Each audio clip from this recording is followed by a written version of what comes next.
Hello, everybody. Welcome to the stream. I'm Brosencha, just chilling here, getting ready for the grand finals. That's right, we're here. We finally reached it. Corndan, it looks like you're here. How you doing? I am here for a little while. I'm doing good today. Good day. I bought a bunch of board games to play with the kid. Right. Okay. And we now have Rock'em Sock'em Robots in the house, and that is apparently like the best thing that has ever existed. It's kind of true. I'm gonna go ahead and side with the kid. Yeah. Yeah. Oh no, we're absolutely, we are 100%. Siding with him on that. That's pretty cool. Yeah. And then I picked up some new Legos for me to build, but I am nowhere near that. Well, I mean, that happens. It's sometimes takes a little while. Yeah. It's a big set, right? I bought, I tell myself I'd like a fancy exotic car one of these days, right? And so I bought myself a Porsche 911. Okay. Unfortunately, it's in Legos. Well, I mean, that's fair. Yep. I was honestly gonna be expensive either way. Well, I mean, they're different levels of expensive. Yeah. By the way, Mick Johnson and Blastinus, thank you so much for both of your subscriptions. It's really exciting, Corndan. The victor today, if we have one person clear both of the games today, they will be crowned the champion of Kuso6rande. They might want to play game 3 tomorrow, right? We're going to give them that option if that were to happen. That's not to say something is going to happen, but we might. Yeah, we don't know. We could have a champion today. They'll get the Steam games. They'll get the $500 grand prize. It'll be really exciting if we do that, and the person who loses will still get $250 as well as the other prizes. I'm just really grateful for everybody who has supported the stream to allow us to do this. Thank you so much. I'm so happy. It's always a good time for us to have, to wrap up something that just spent. This has been going on for a long time. It's right. Pandemic's going on. That's not helpful, right? Yeah. And honestly, the way I prefer to be relaxed. We do commentary for every single match. I have not missed a single match this year. And we've been working around that, and not just you and the competitors, and we've had some competitors that have had to move in the middle of competition, right? We've had some other stuff like, trying to get all of this done is really difficult. And so, instead of a year, we thought it might take a little bit more than a year because, we had a lot of people sign up this year. Right, it took a year and 3 months. Yeah. Which is still not unreasonable given everything going on. Yeah, and honestly, I would prefer to take things a little bit chill so that we can have a fun time. And honestly, this year has been so much fun. Honestly, I think we've had a wider... Oh, yeah, my stomach's been hurting today. Again, I hate this. Corndan, I need one day you'll you get it to give me a figured new out. You don't get my stomach. I hope. Just like you can't steal people's livers either. I was told. Somebody told me that I could have your stomach. Are you saying they were wrong? It wasn't me. I'm saying they were probably wrong. Yeah. Oh, please give me your stomach. You don't get my stomach. You don't get my liver. You don't get my stomach, and you don't get my Legos. Can I have your... What could I ask for? You can have my key for a game that you're gonna play on Don't Make Us Bored next week. Oh yeah, Corndan definitely gave out a key. I showed that on stream yesterday because I was just showing games that I'd gotten recently. I didn't show the game. I just showed that I had it. So, oh, okay. Yeah, a few people have been spoiled. So guess what, everybody? The grand finals for Kuso6rande has 3 different challenges for the players. They were given 3 categories to choose from for what game they want first, second, and third. What were the categories? As the winner, right, going into this, Genie got first pick of what category he wanted last. Right? Yeah, and so the 3 categories here were, let me pull this up to get so I can get it to you exactly. Animals, robots, and guns. I love it. It's so good. Well, Genie decided to postpone robots until tomorrow. Okay. And then after that, out of the 2, Polterghost got the pick of which one would go first. Yeah. So our first category today is guns. Pew pew. Now that's a pretty broad category, right? Yeah. I guess we're gonna do the reveal. Yeah, let's go ahead and bring in our GM for it's the not me gun today. category. Xandra, come and join us. I would love to talk about your guns. Hello. Hello. Yeah, sun's how out, you guns doing? All out. right, guns. Yeah, oh my gosh, my guns are so pitiful. I need to get back in shape. I can't lift anything. That's okay. Your guns are fine. Xandra. Oh, thank you. Yeah, Hello. Here's the deal. One of the players said that the game that you're giving out today actually qualifies for all 3 categories. I just like to cover my bases, you know? Okay. Honestly, though, I feel like it is the most appropriate for guns. Yep, absolutely. Because it stars everyone's favorite robot who is known for shooting a lot. And of course, I'm talking about Base. Yeah, we have Base. Yep. Dr. W.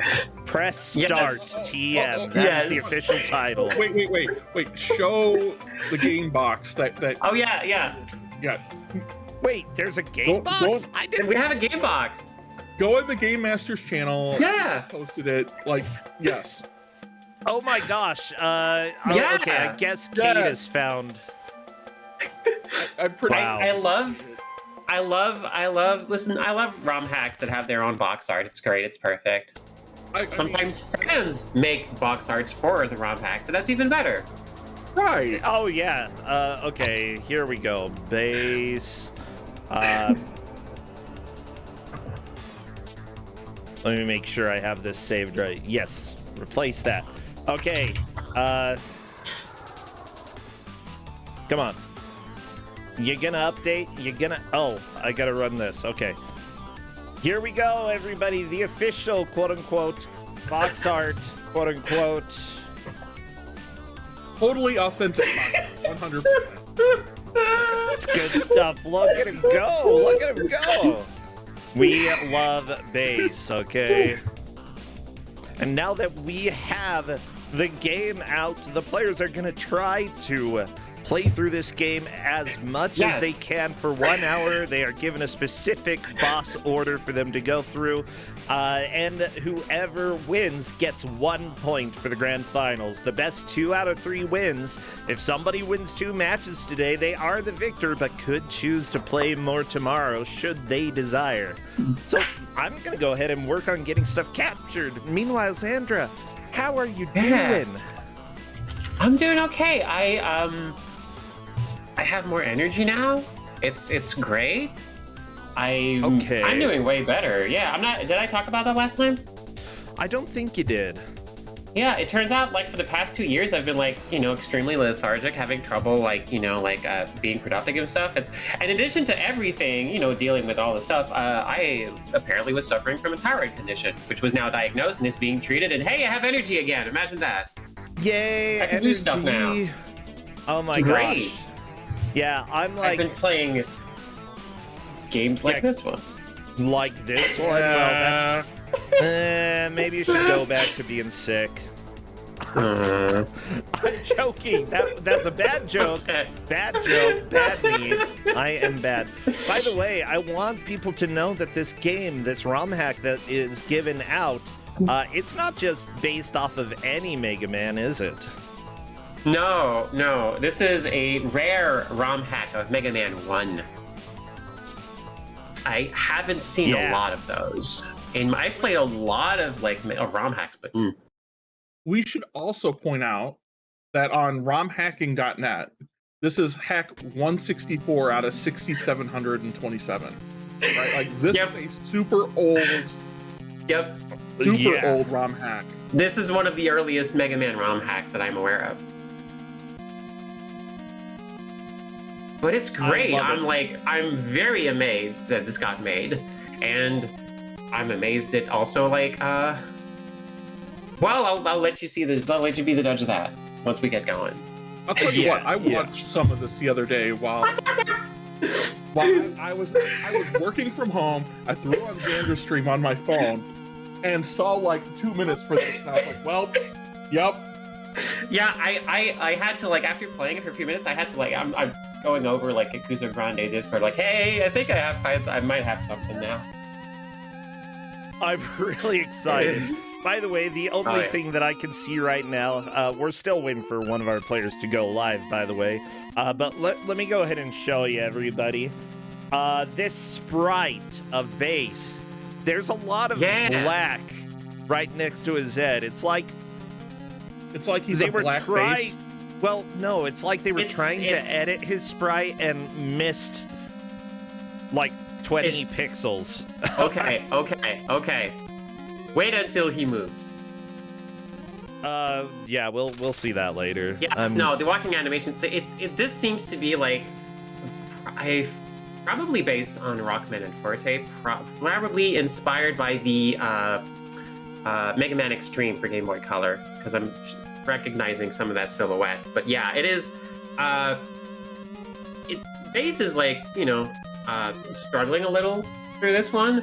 But again, this is a really old ROM hack. This is a technical achievement for the time. Honestly, depending on the year that it came out, for sure. I think, just looking. Oh my gosh! Somebody pointed out that Poltergeist's last race. Let me pull that up. There's the hippo. Everybody remember the hippo from last time? The hippo drinking all the oil? Yeah, right here in the middle. Oh no. Yeah, it was good stuff. What a ridiculous set of games that Dana gave out. That was brilliant. But yeah, I honestly, I think that any ROM hack that gets made, kudos to them for making it, make the game that you want to make, and be willing, especially with early attempts, to have flaws and failures. That is completely fine. I'm just so glad these things I exist, support it. Yeah, same here. And if you are a ROM hacker, everybody, you do have... you don't have to make it perfect.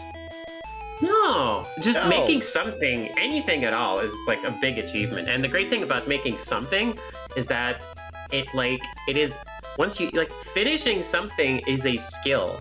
The more you do it, the better you get at it. So making a bunch of really bad stuff, or messy things, just janky things, that's fine. You're getting better at finishing stuff. That's really good. You're gonna be so much better at it once it comes time to finishing something that's a little better, and then a little better, and then keep on going. Yep. And honestly, one thing that helps as well is being willing to just say that a project is done. Be like, I am happy with how the project is. It's not perfect, and that is okay.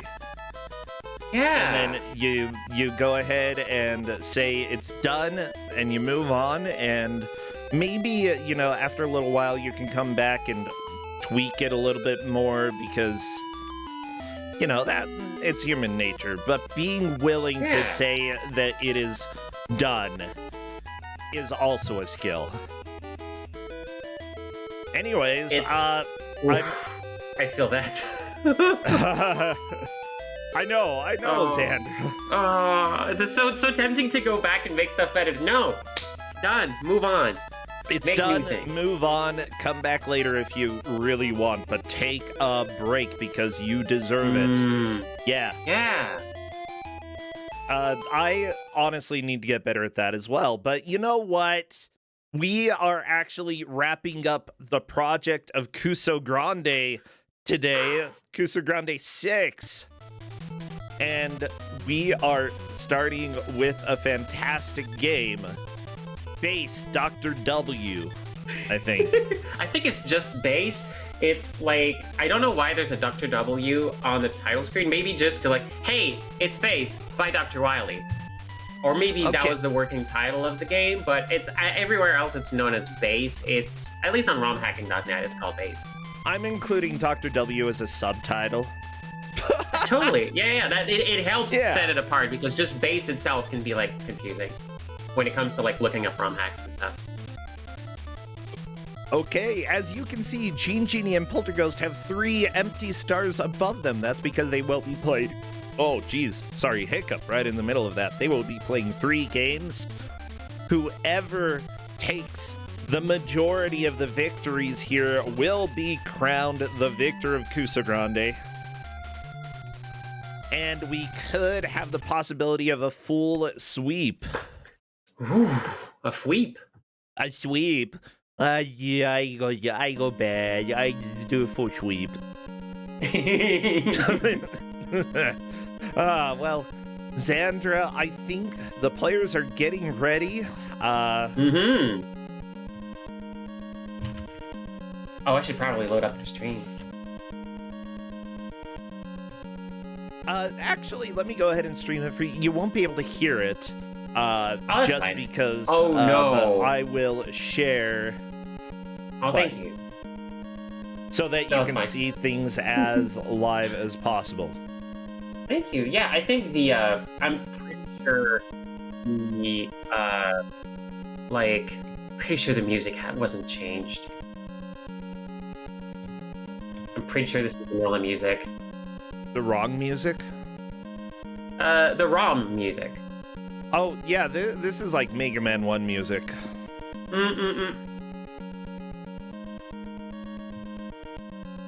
Gotta love it. So I have given folks a boss order specifically because it's a Mega Man game. You gotta give a boss order for Mega Man games, otherwise it's very hard to track. Yes, very true. I'm just waiting for Polterghost right now to confirm that they are ready. By the way, thank you White Panther and Patman89 for resubscribing. Again, we are giving out $750 to these 2 players, $500 to the first place, $250 to the second. We're giving out Steam games. We're giving out The Wicker Man by Nick Cage. Everything that you have done to support the stream is vastly appreciated, especially since, oh my gosh, I've got medical bills up the wazoo right now. No. Yeah, like, I think I'm going to be able to get the money out right now. It should be very doable, but holy crap, I'm going to be hurting after this.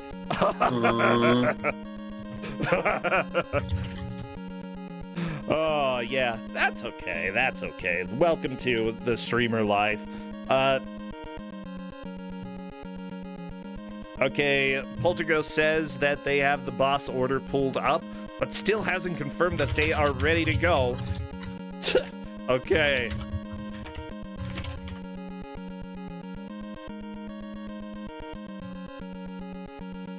I got some tiny Okay, last we bit are of Mega doing the Man lore. countdown. Wish them the best of luck, and everybody, I need you to get all of your gun emotes / Mega Man emotes.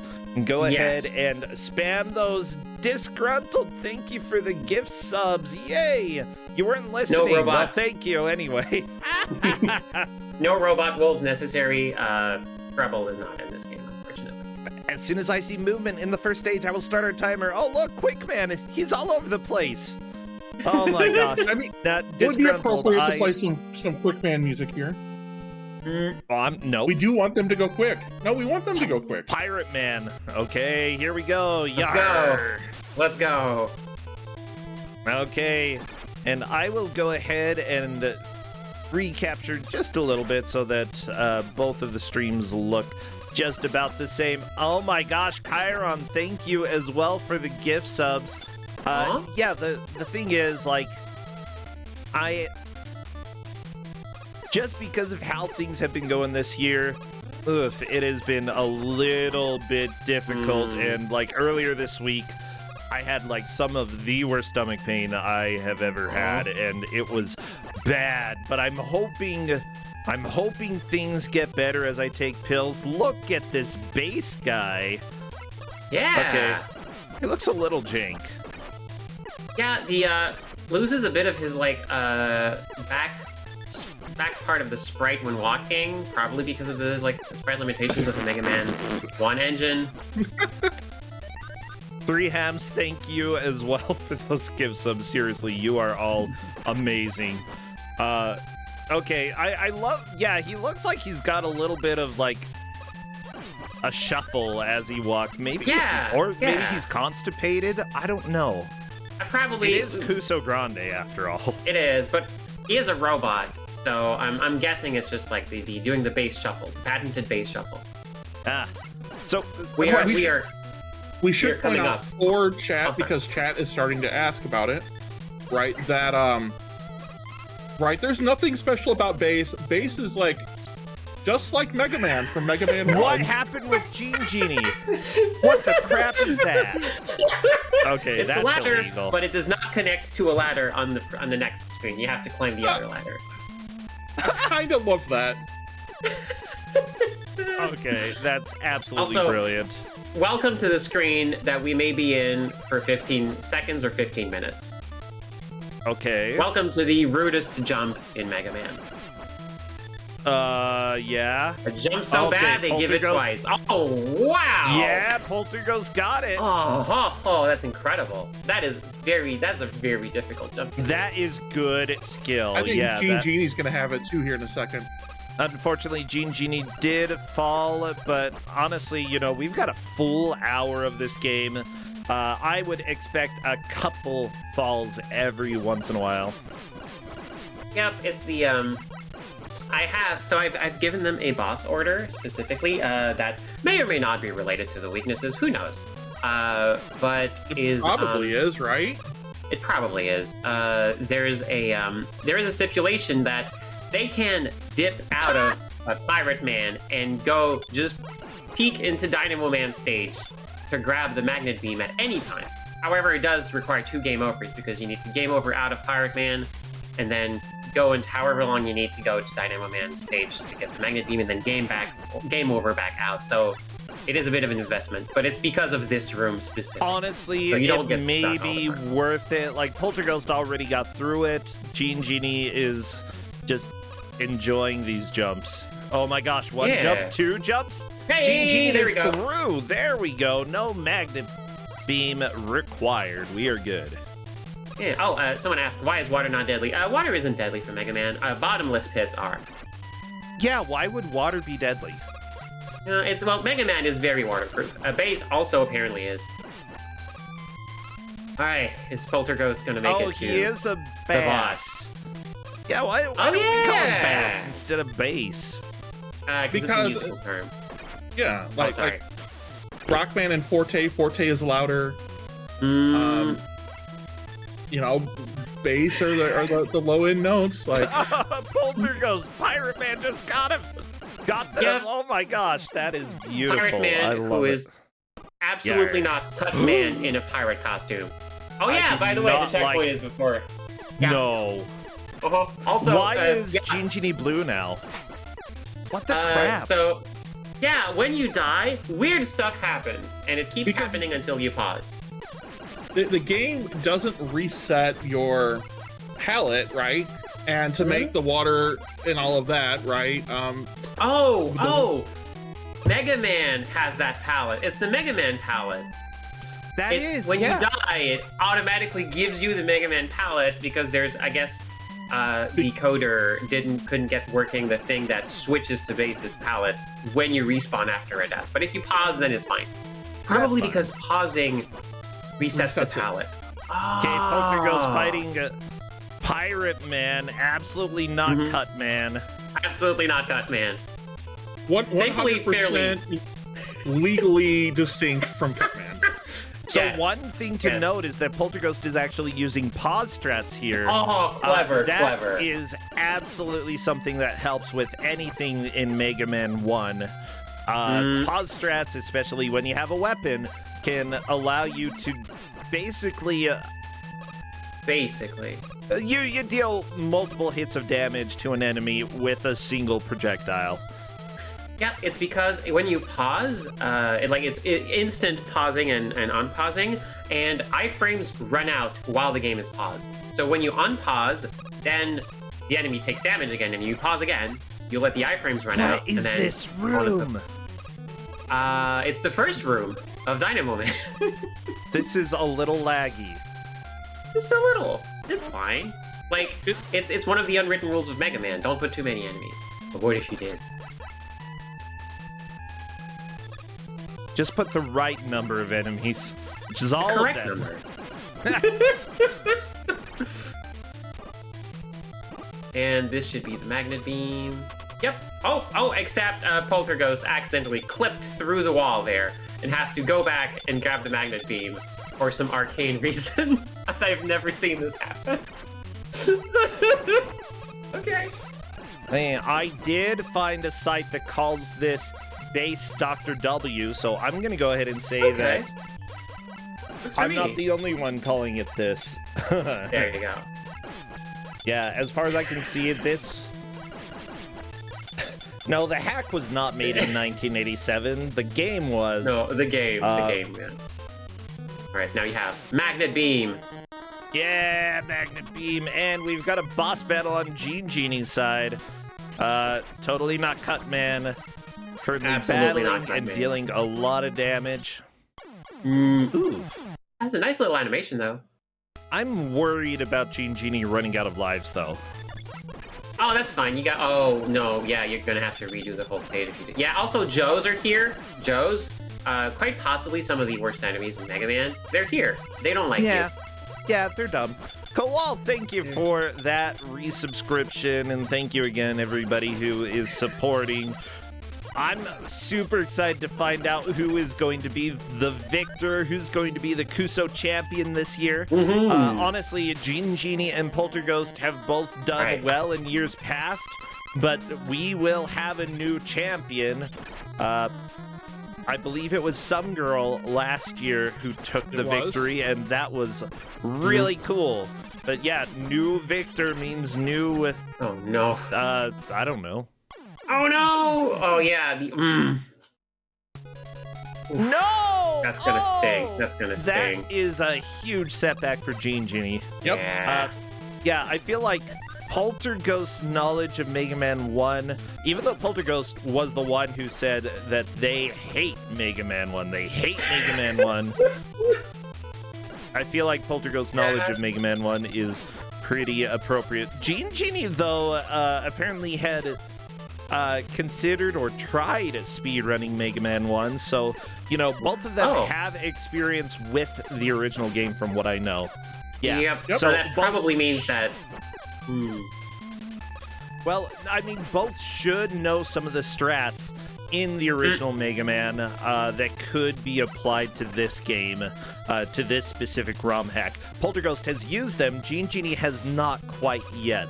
But we may see Genie figure out some of the pause strats. Yeah, I think it might be because Polterghost realized that Base's regular shot can, like, go through enemies instead of just getting, like, deleted sometimes. So when that happens, you can do the pause strat. I didn't realize that was the case. Yeah, that's an interesting thing. Mega Man's normal bullets definitely don't do that. They do not go through enemies. They stop whenever they hit enemies. But yeah, if, especially for bosses, if a projectile goes through the boss, then you can use that as that pause strat. So seriously, huge kudos for Polterghost for figuring that out this quickly. Yep. I'm very amazed. It's everyone's favorite, Big Stompy. No one likes Big Stompy. Who made this guy? I don't know. I know it was Capcom, but I hate Dr. it. Yeah, it's Dr. so Wily. much health. So much health. Yeah, Dr. Wily. And so much damage. That's the thing. Like, Yeah. I mean, to be fair, it's kind of understandable. It's a giant stompy thing with claws on it, like on the bottom of it, just hopping around. Goodness. Genie has really gotten used to those pixel perfect jumps. It's very, very nice. Uh-oh, Poltergeist, where are you? Yep. Poltergeist. Where? Oh, you found it. Yep, you found the hidden. You found this. You found the ladder. Oh, this is trash. Wow.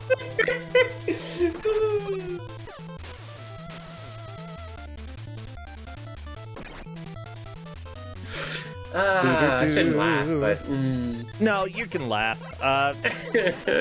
When I say trash, I mean it's just the sprites are not obvious at all.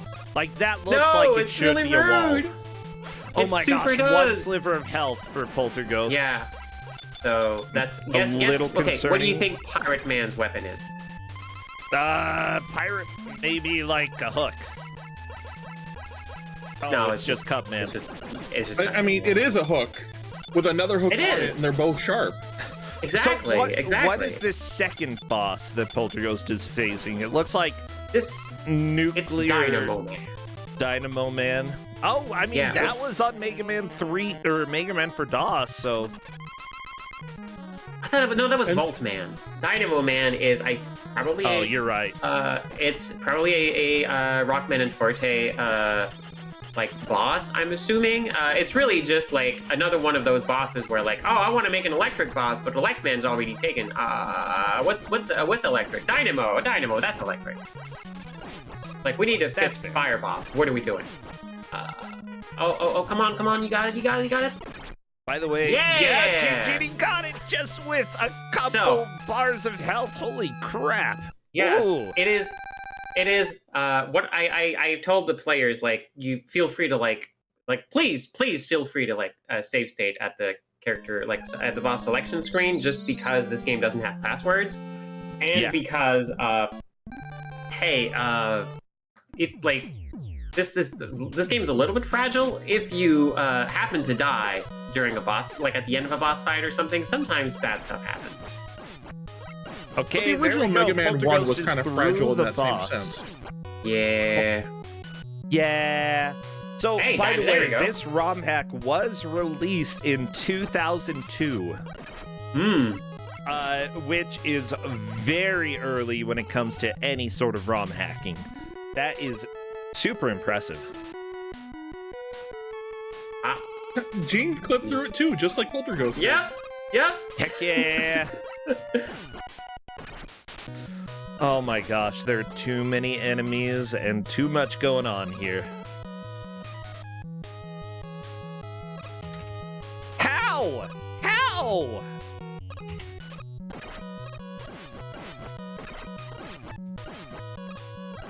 Okay, this game is rude. I love it, Yep. but this game is rude, and I don't understand how this keeps happening. Oh, there we go. no. Okay. Yeah. Also, there's ice on the stage. Wait, why is it there again? Why not? Genie? Oh wow! Holy crap! What the? I'm okay, no. very What? concerned now. Yeah. Okay. Well, sometimes enemies appear and disappear constantly. Yeah, You know? but no, I'm more worried about what happens if you collect multiple of the magnet beams. Oh. That doesn't matter. You still have the magnet beam. Oh, good. It's you know, it takes code to remove it, so it doesn't really break the game if you just leave it there. Thankfully, base jumps higher than Rockman in this one. So let's see if. Oh wow! Okay, I actually managed to. In some ROM hacks, if you actually hold right there when you're falling, you will not collect it. Ah, gotcha. Surprise! Another wall Genie that is isn't just a wall. trying to use the zip, but unfortunately is not getting it. Oh no! I love it. That's brilliant. This game is perfect and has zero flaws. Yep. This is where you have to. Yeah, exactly. Yep. You got it. Yeah, it's dumb, but whatever. There we go. So everybody, Poltergeist is one stage ahead of Gene Genie at the moment. However, now that Gene Genie is starting to get the hang of this game and has beaten one of the bosses, I feel like this is going to be very doable. Simply put, Gene Genie sometimes has a little bit of a warm-up period when it comes to playing games. Really? I definitely would not. Well, from what I've seen, and once Gene. No! These stupid ladders! Who the crap made this? Oh, I know who. Sorry, you can't actually. You cannot actually. No. You just have to pick the other one. I'm now joining in a race in progress. 15 minutes in. No idea what's going on because Corndan has left you all alone. With you two. Has left you all alone together. Hey! Hello, Blasphemous Roar! This is Bass, a Mega Man 1 hack. Where Mega Man was replaced with Bass, and Poltergeist walked halfway into the door before it actually opened up. That was beautiful. So, what does Bass get to do that's so special versus Mega Man? He gets to look weird. He jumps higher. Normally, canonically, Bass has like a multi-directional auto fire, which Mega Man does not. But in this game, he doesn't. So he's just Mega Man with a floatier jump. He's Mega Man that can't shoot up. There's no point in Bass anymore. If he doesn't have the weird, honestly, dash instead of a slide, and he's got the just Bass. It's just like a reskin. A lot. Like, honestly. Yes, to be fair. I noticed that myself while watching this. There are some jumps that Mega Man absolutely would not be able to make, and he would be useless. That is the most hilarious-looking, terrible sprite I've seen for that Iceman replacement. What is this nonsense? Oh my gosh! I looked away for a second, and Iceman is dead. Yeah, Poltergeist knows how to pause. Knows how to do the extra damage from pausing. So, Yep. Gene Genie should know how to do that, by the way. But, Gene Genie just did not do that with Bass's original bullets because guess what? Mega Man's normal bullets don't do that, but Bass's do. Oh my gosh, Gene Genie is almost dead. I think this is going to be... So, if Mega Man shoots lemons, what is Bass shooting? Pears. Melons. Melons is like more alliterative, but they kind of look like pears because they're like pink, they're like oblong, they're like... Are pears pink? I mean, peaches are pink. Oh, I meant peaches. I always confuse the two because of like, I don't know. It's something I kept from like when I was a kid. I just always confuse the two words. I've worked in produce before, so I know my fruits. I worked at the Walmart produce department a couple times when I was young, beginning jobs, which honestly, besides some of the really weird coworkers that I had, it was a fine job. So this game's laggy. What? Yeah, slightly. Back when I was right after I finished high school, and then a couple times during college, I worked at Walmart, and honestly, I would say that while the pay could have been much, much better at that time, I was fine with it. It's not a prestigious job at all, but I was fine with it. It's just I will never buy anything from a Walmart again if I can help it. Yeah, I appreciate folks in chat's like, are they doing a full hour of this? Yes, this is Kuso6rande. Hello. Unless they beat it, which they could, but... Yeah, they could. They could also solve global warming and peace in the Middle East. It's possible, but not about to happen anytime soon. By the way, Jade Strike X, I am going to go ahead and can I get rid of that message? How do I get rid of a single message? Because I do not like that message. Nope, you have to time out the whole person. Aha! Because that is really, really gross. Yeah. Yeah. I did witness a hit and run when I worked at Walmart as a cart pusher. Yeah, the fun thing about that was that, like, I completely forgot. Like, I have a weird thing when it comes to memory, and I completely forgot it happened until, like, a detective called me and asked me about it. I'm like, oh, yeah. Yeah, I saw that. Are we doing the job conversation? For a second. Well, watching Poltergeist navigate oh, no! the fire of death. I guess Magnet Beam didn't quite work out. Begin. I've held like 25 different jobs. So like before disability. So I've done quite a lot of things. I've had a lot of jobs as well. Yeah. I haven't had a lot comparatively. I kind of like got a few and then just stuck them out there. To be fair, I count recurring tickets from like day labor as another job in that regard. Because some of them were supposed to be longer contracts, like working for the Muscular Dystrophy Association. But it turns out that I can't do outbound sales calls, so regardless of the cause that it's for. Whew. Oh, I've had times where I've had like 3 or 4 jobs at the same time because I'm dumb. Yeah, that was. I used to work for Sunoco and Walgreens, and by the time I was done with my shift at Walgreens, I was literally coming down the elevator from the office and in my Sunoco outfit. And then if I didn't have Walgreens the next day, I'd be at Able Body in the morning. Okay, sorry. What were you gonna say, Xandra? I cut you sorry off. about that. Yeah. I used to be like incredibly shy and unable to like really like talk or like make the first step in conversation, much less talk on the telephone.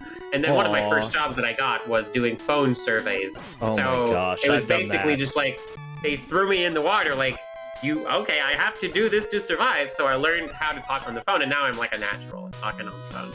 But it came at great cost. I hate doing phone surveys, especially since the company that I worked at, like, their headphones constantly had a high-pitched squeal, and I would get a headache every single day.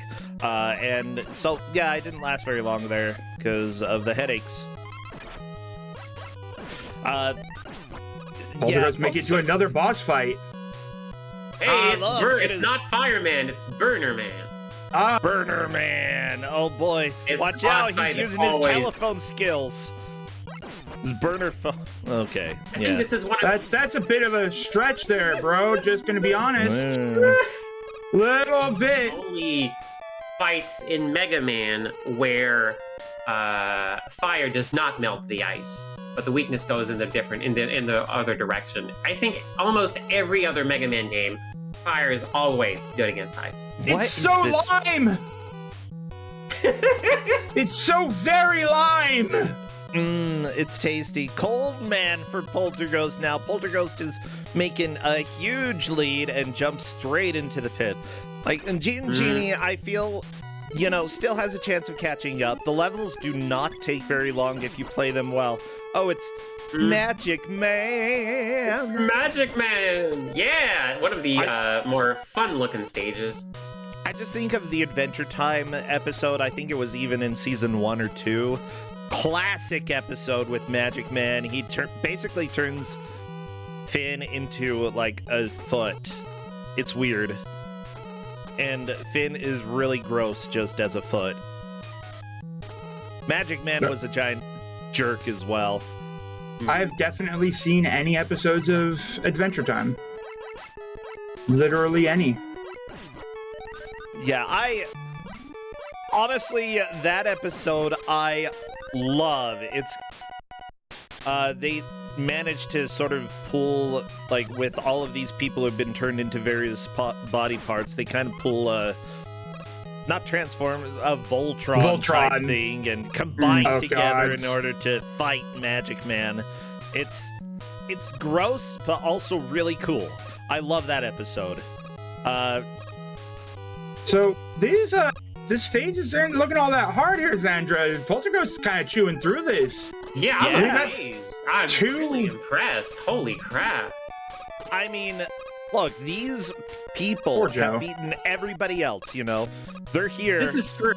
They deserve the spot in the grand finals. Poltergeist is a fantastic player. Someone in chat just said, we haven't seen any of those disappearing, reappearing blocks yet. This is true. Oh. We haven't seen those yet. Oh no, not the Yoku blocks. I keep thinking yokai blocks, and they're not yokai blocks. I want them to be, but they're not. They're the Yoku blocks. Yeah, I think it was just a fan game named them, and the name stuck. Yeah, basically. There's like something about them being skill blocks or something like that, and then suddenly that's it. It's there. Genie luring the Stompy boy over. Okay, good. And just taking it slow. Yo, Big Eye sucks. Oh, love, Big Eye? No, not love. The other one. I hate the big stompers. No, don't use the cut blade. Never does anything against them. The name of that robot is Big Eye. He's got 2 eyes though. Well, this guy's got 2 eyes. I mean, 2 big eyes, but you know. It's a slight it's a remastering of Big Eye. I'm not sure why this exists, but it does. Also, like, you're spending all of your dealing damage. Oh, so it's Big Eyes. Yeah, the problem though is Genie is using up the weapon that will do great damage to the boss. I mean, it's not like costing a whole bunch every time you shoot, but yeah, I would say that Genie should give this up in just a second. Please stop using Cupman. Cupman is wrong. The number thing to remember is that Mega Man is a Matcher's game, and you absolutely can kill that thing before it jumps twice. So this one, this one has more health. I've timed it. I've used like save states just to see. It is almost impossible using just bullets to destroy it before it touches you. I'm being corrected all over the place in chat, and then corrections are being corrected, and then I don't even know where I'm at anymore. You're over here in Kuso6rande. How much health did they give this guy?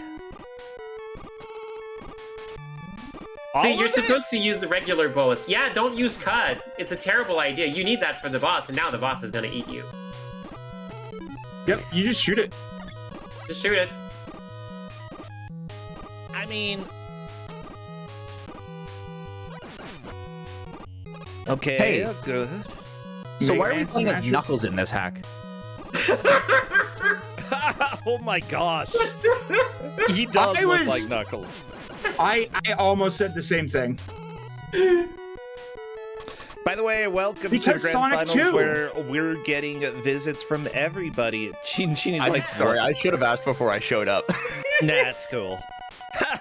Like, honestly, like, it's a big old party. We're at the end of the tournament, everybody. Oh, thank God, it's finally... I mean, wow, I can't believe we made it this far. I can't believe it's almost over.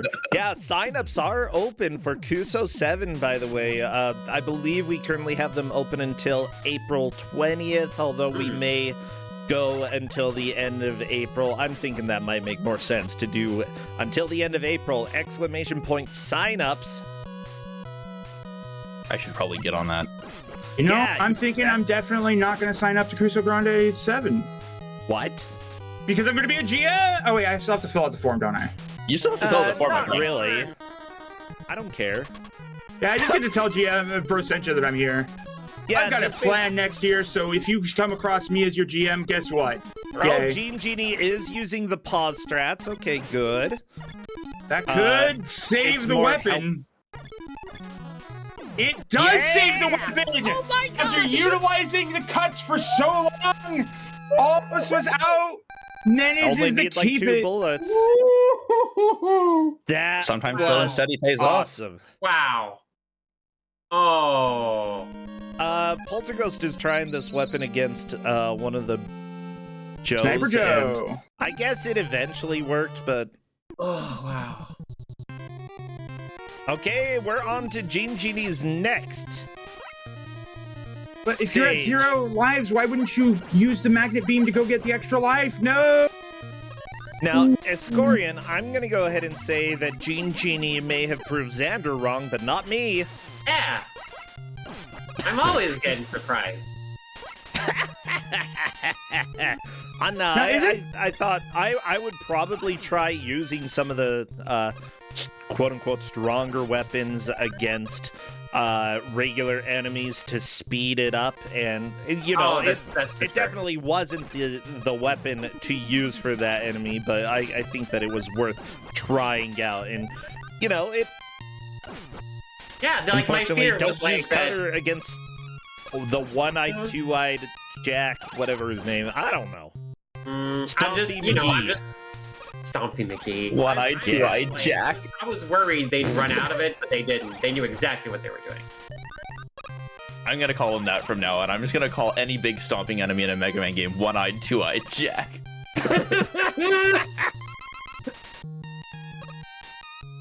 That's like a name from one of those my grandmother reacts to all 100 billion Pokemon videos and names them. Oh my gosh. I like this Pokemon. It's called One-eyed, Two-eyed Jack. No matter how many times they do those videos, I love them. I love them all. I do too. I also love them. Oh man, Poltergeist in a bad spot here with like no health, no burner. Gonna have to go in. Genie into the pit. You know what? It looks like Cutman is working out fine. Oh, Cutman is gonna do. Yeah, look at that. Take that, Magic Man. Yeah, Magic Man. Poltergeist knows what's going on here. There's some impressive Mega Manning. I can't wait to see what terrible things they did to the Yellow Devil. Oh right. Well, let's see the Wileys. Nope, we still got Groundmen. We still got not Gutsman to go. Oh no, you picked the wrong one. There's an intentional game over coming. Yeah. Wait, no, I mean, you can re-enter stages in Mega Man 1? Yeah, 2 is the only one that doesn't let you do this. Okay. Yeah, Poltergeist intentionally loaded up Coldman, knowing that there is a pit immediately in the front, in order to take the intentional game over. That's actually pretty impressive. These smart. Players are on such another level. Holy crap! This is why they're in grand finals. That's the level of player we fought here. Because we saw Poltergeist do that after the last boss too. It explicitly loaded up Coldman and jumped in that pit. Wow, that's so that was really not actual accidental menuing as much as it looked like it was. That's awesome. That's a level of insight. Go ahead. I can be here to be like the color commentator who does not know what's going on and can go like, whoa, and be proven wrong. This is great. Me, I'm just like, look at the lava. There's pretty lava in the background here. I mean, some of you may know that I've played way too many Mega Man games. I know I just said that to Xandra. Xandra's played way more Mega Man hacks than I have. By the way, Fellowship of playing Mega Man. Chad is pointing out that there were the Gutsman platforms going around, and they did appear to be in the original places from the original Mega Man. It's possible that the ROM hacker just didn't figure out how to remove them. Whatever. They were there. Beautiful. Yep. Absolutely beautiful. Bomb is not working against this Met. No. Oh, that's Bomb, sand? Wait, this is Ground Man, yeah. Bomb? I mean, it was useful in Seinfeld. They called in a bomb threat at the Yankee Stadium in order to try to get George's boss out of the office because George was sleeping under the desk. Yeah, but that didn't work out, did it? It never works out. No, they ended up hiding under the desk with George, so... I mean, it was a good try, but hey, guess what? Jerry did get a fitted hat. I don't miss Seinfeld, even though I watched it so much I practically memorized every single episode. But I don't miss it. Do we have to kill all the Mets in order to proceed? Are we actually like on a... No, you just have to dump yourself into a pit, but it has to be the rightmost pit. Look, George tried to get fired to work for the Mets. That's right. This game is canon for George Costanza. Okay, I've been watching Seinfeld again, just I figured. like later at night, so Couldn't have that's why it's guessed. on my mind. We couldn't tell. What? No, what? Shocker! Where are you watching it? Netflix. Oh, it's At on home. I wonder if it's on Canadian Netflix. I don't Yeah, know. same. But yeah, I hope it does. honestly, I've been rewatching it, and most of the episodes still hold up. Like, honestly, they're still I think it's really still- good. I still didn't think so, miss too. it until I started watching it again, and then I'm like, yeah. Okay, Gene I like Ginny the using the Bizarro pause. thing. Yep. Yeah, Bizarro Jerry, pretty good. It's Now, did you Feldman. explicitly tell them about From the across pause, the or hall. Yeah. Oh, Did no, you- they both knew. okay?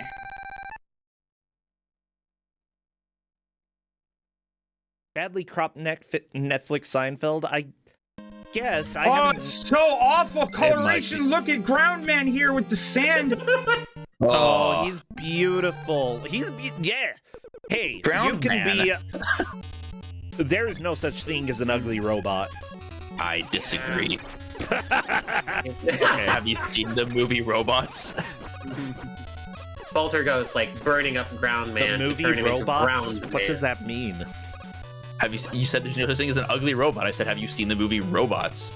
There's a movie called Robots. There's a That's lot like- of ugly robots in I that know movie. iRobot. No, that's a good movie. Is that the device that like does laser surgery? Oh, geez, no. Also that. okay. I do not want to watch Robots. From the makers of Ice Age, that's why I never want to watch it. Ice Age sucks. Ice Age 1 was alright, but the No, rest of them it's are just bad. complete garbage. All right, We have a Wily. we have Wily stages. I can't believe Oh my it. gosh, Let's look go. at him.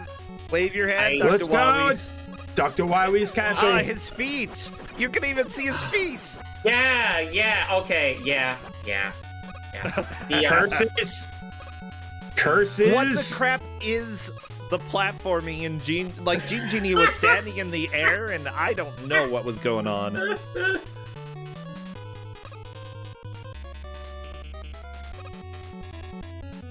Do not remind you of Wily's feet, says chat. Too bad. yeah, I mean, there is a game that has been in this Kuso6rande, like in Kuso6rande in general, that legit like actually went to the trouble of animating that. I love It's it. hilarious. Okay, Poltergeist is getting through some of the tougher sections there using Rockman's power. Or Groundman, Ground whatever. Man, no. Yeah, I was gonna say, Base is already using all of Rockman's powers because he's got none of his own. Okay, Gene Genie managed to get up in a convenient location. These levels So, are just so not well designed. I love it. it's interesting. There's some like fun spots in it, but to be clear, I want to point out that there is a non-zero chance of soft locking a lot of the time in the Wily stages specifically. It has happened. This game doesn't like it when you beat a boss not exactly in the way you planned it.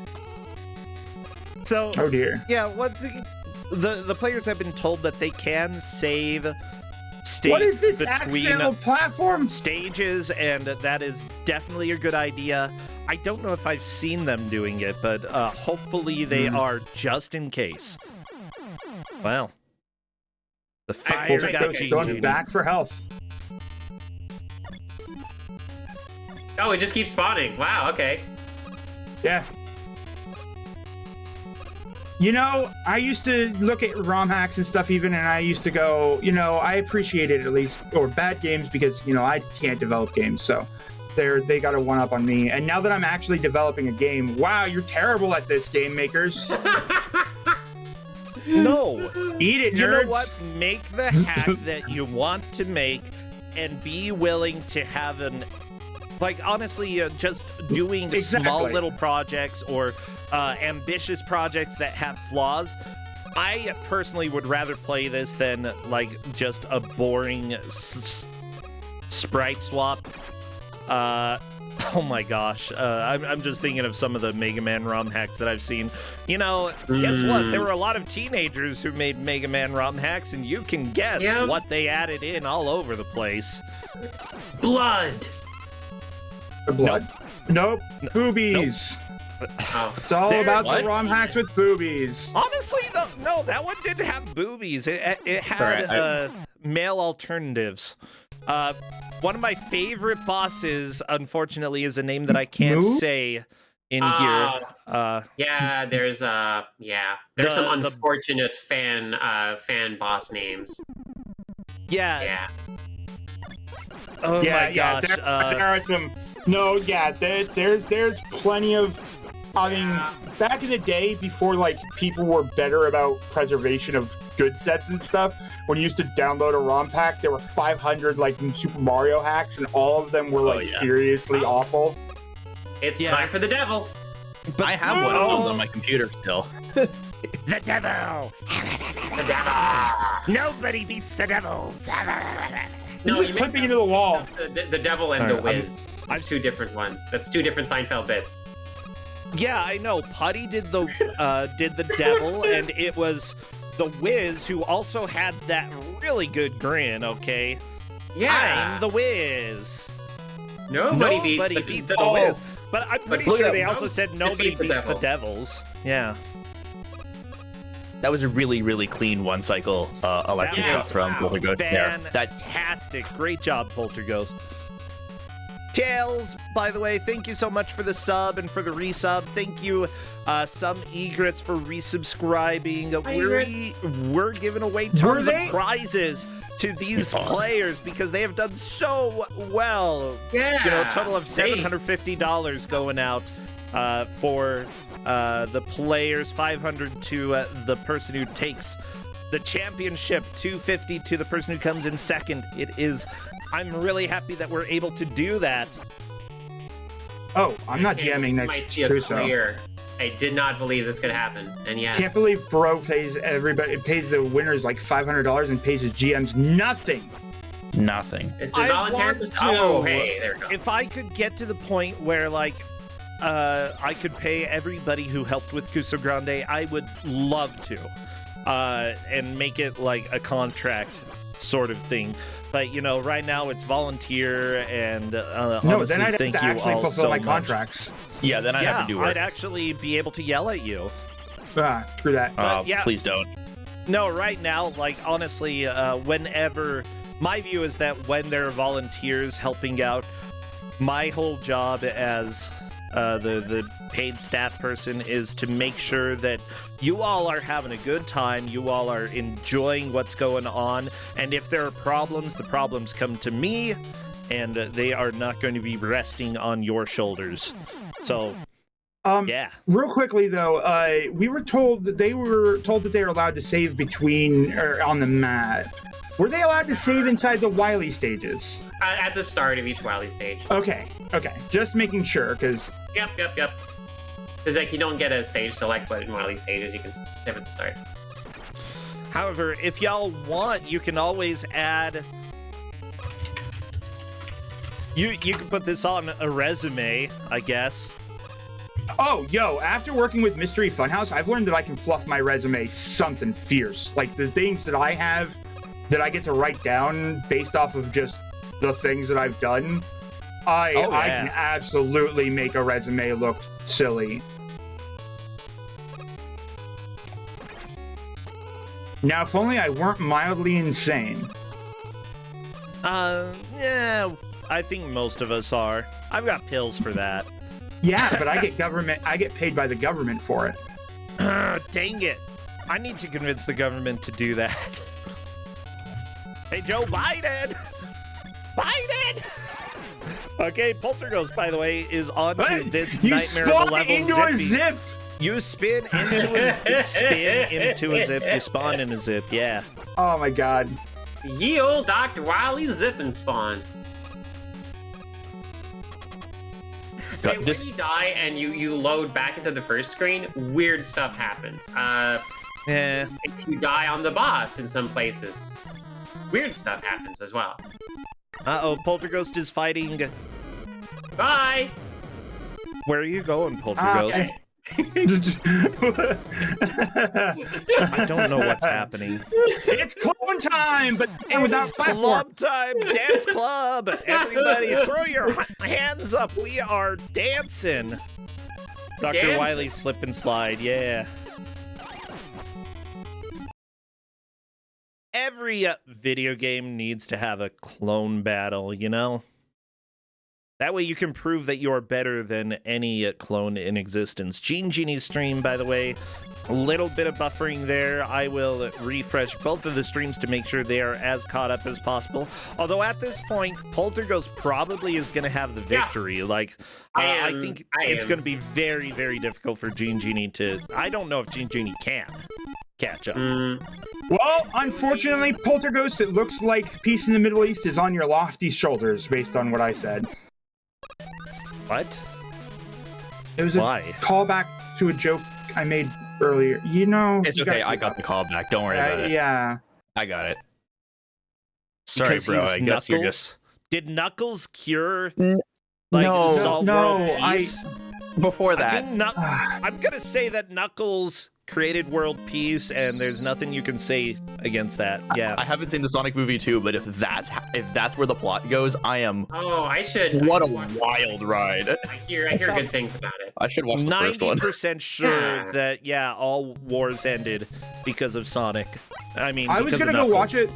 I was gonna go watch it last night, but the people that I would have ended up watching it with are like halfway friends, and some of them don't like me anyway. So my roommate made a bit of a Machiavellian plan to cover my lunch and suggest that I get ice cream, and I'm lactose intolerant, so there's no way I'm staying in a movie theater afterwards. It was a very amazing plot to get me to not go. That's amazing. So everybody, it looks like, we're having a lot of buffering from the players, but welcome to, both of these players have always had internet problems from time to time. So just welcome to the Kuso experience. From movie buffs to game bufferings, it's all here. Yeah, we got that. To just plain buff. Oh yeah, no one can say that about me. Oh jeez, you said you can lift a car. I'm gonna go ahead and say that's plain buff. Yeah, but I'm also extremely fat, so I don't think people tend to think fat equal buff. As it turns out, fat people are often pretty strong. They gotta be, because of they're moving around a lot more weight. 400 pounds with me every day. Yeah. Yeah, there's a family friend of mine is a pretty heavy woman, but she has actually performs pretty well in weightlifting competitions. See, if she celebrated Festivus, she could perform the feats of strength very quickly. I'm sorry, that episode was last night. Okay, that was the last episode I watched before going to sleep. On paper, I love on paper I love Festivus, but that's because of many societal factors. Well, one thing that I love about Festivus is that it was based off of one of the writer's actual experiences, and two, they toned it down for Seinfeld. My god, good luck figuring out which weapon you're selecting. Right? Oh, wow. It's awesome. Yeah, no, you have to know. So, just the fact that Festivus in Seinfeld is actually the toned down version is even better. Okay, Genie, we are getting a slideshow. That's okay. I enjoy PowerPoint. Yeah. All right. PowerPoint's great. It's cool the kind of stuff you can make with it. I like making presentations. I have not made a PowerPoint in years. No, I would like making presentations. I mean, avoided making presentations in it for a long time, but I do think it's really funny that the transition in animation methods are chainable in such a way that you can execute arbitrary code using. Yep. Using the transitions. Oh my gosh. Yep. And speaking of transitions in PowerPoint, did you know that when I came out at my workplace, it was via a PowerPoint presentation? A PowerPoint presentation? You came out with a PowerPoint? Great. You came out with the PowerPoint? Beautiful. That's great though. You're only mad because you didn't think about it. You came out with the PowerPoint. Yeah. What? Yeah. This is amazing. No PowerPoint could be used for that, but apparently it can. Yeah. It was in the middle of it. Like I basically like brought a bunch of the other like departments in, and I basically like because I'd been like at convention and stuff, I made a presentation on how to be a better ally, and it ended with me coming out. Aw. Okay, I think that's awesome and adorable, but still, PowerPoint. Yep. Anyway, here's Magic Man. Magic Man. Oh, it's Magic Man, or as he's known now, Man. Yeah, it kind of looks like the big Ever come out? I need to do it via Excel. in Looney Tunes. Yeah, That, like, it's an like, illusion. pets things and calls him George, like that big thing. You know what I'm talking Wait. about? Like Oh, Spider's yeah. George, Red Monster. Yeah. Burner Man just looked like Fireman with like that like baseball cap that has like 2 cans of sodas on either side. Oh yeah, let's go, beer hat fireman. So, funny Beer story, hat. if you die in one of these fights, you soft lock. Oh what? Wow. You God, might not, but there's a chance you will. this game is rough, even for a Mega Man 1 ROM hack. Like Mega Man 1 is already kind of crusty just in its vanilla state, and this game seems even crustier. I didn't know such a thing was possible. Only the crustiest ROM hacks here. Good. As I've befitting only of Grand Finals. I've only done a little ROM hacking, but I edited sprites for Fester's Quest to make him Shrek. We had Shrekster's Quest. Oh, nice. I love yeah. it. Oh, wow. God. Actually, my sister got to play in that match. Yeah, Sencha do I played in that. Am I required to continue GMing Kuso6rande at this point? Like, have I accidentally committed myself? Because I'm definitely. You can play if you can sign up if you want, Blasphemous Oh no! Roar. I just need to run very far, run very fast. Final boss fight for Polterghost.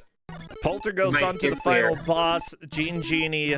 Like, while we are getting pause strats, most of what you are seeing is actually buffering slash stream delay. Wait, this is the final boss for Polterghost? Yeah. Yeah.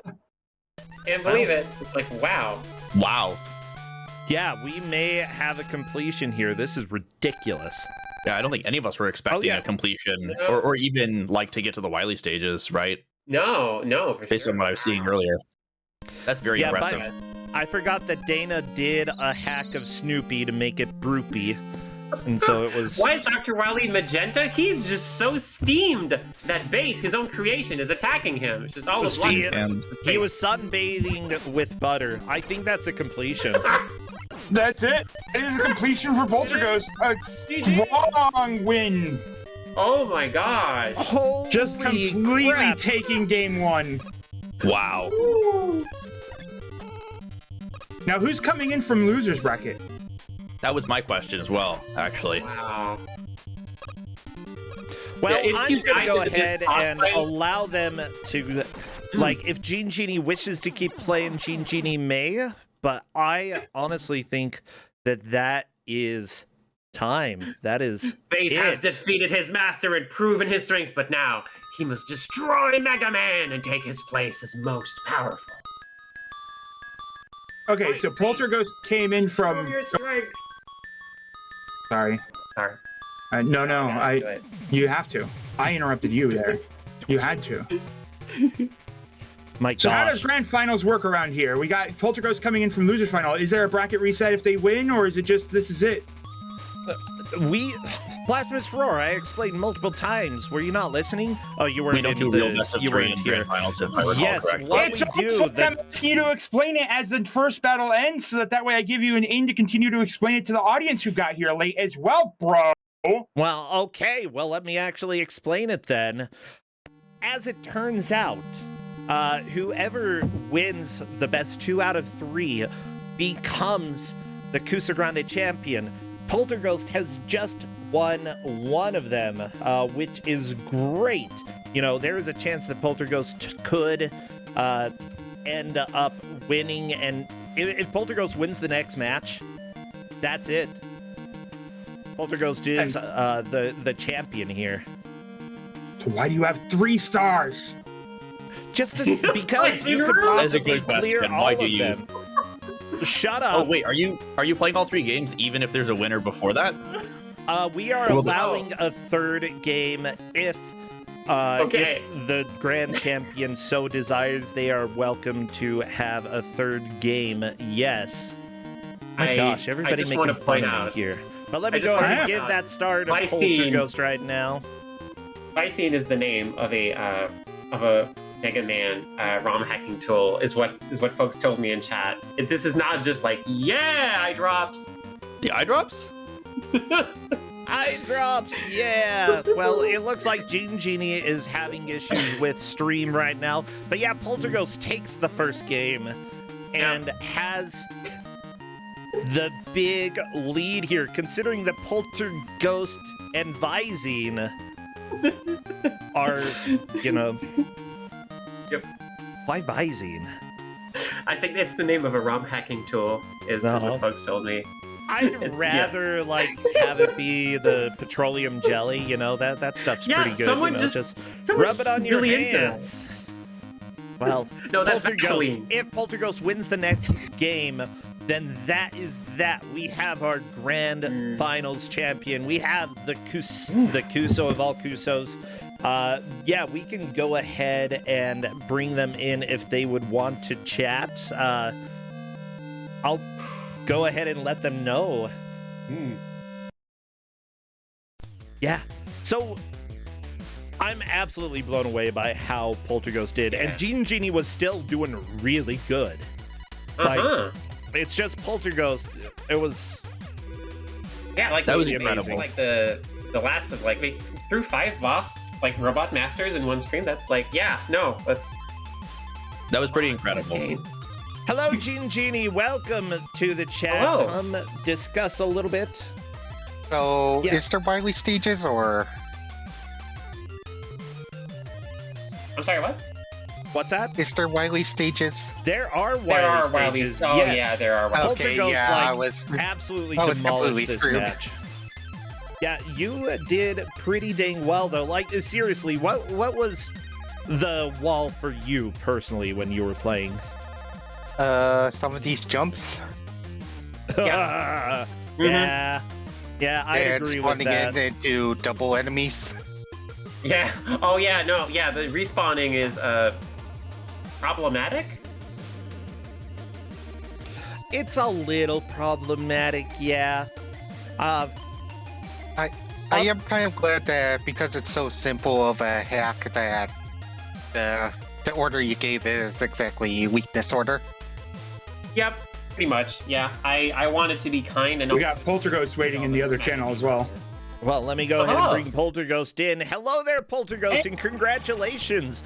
How you beat this game? What the crap? It may have been easier than Mega Man 1, actually. Now, wow. I believe it. So Polterghost, what is your 5-point plan for solving world hunger?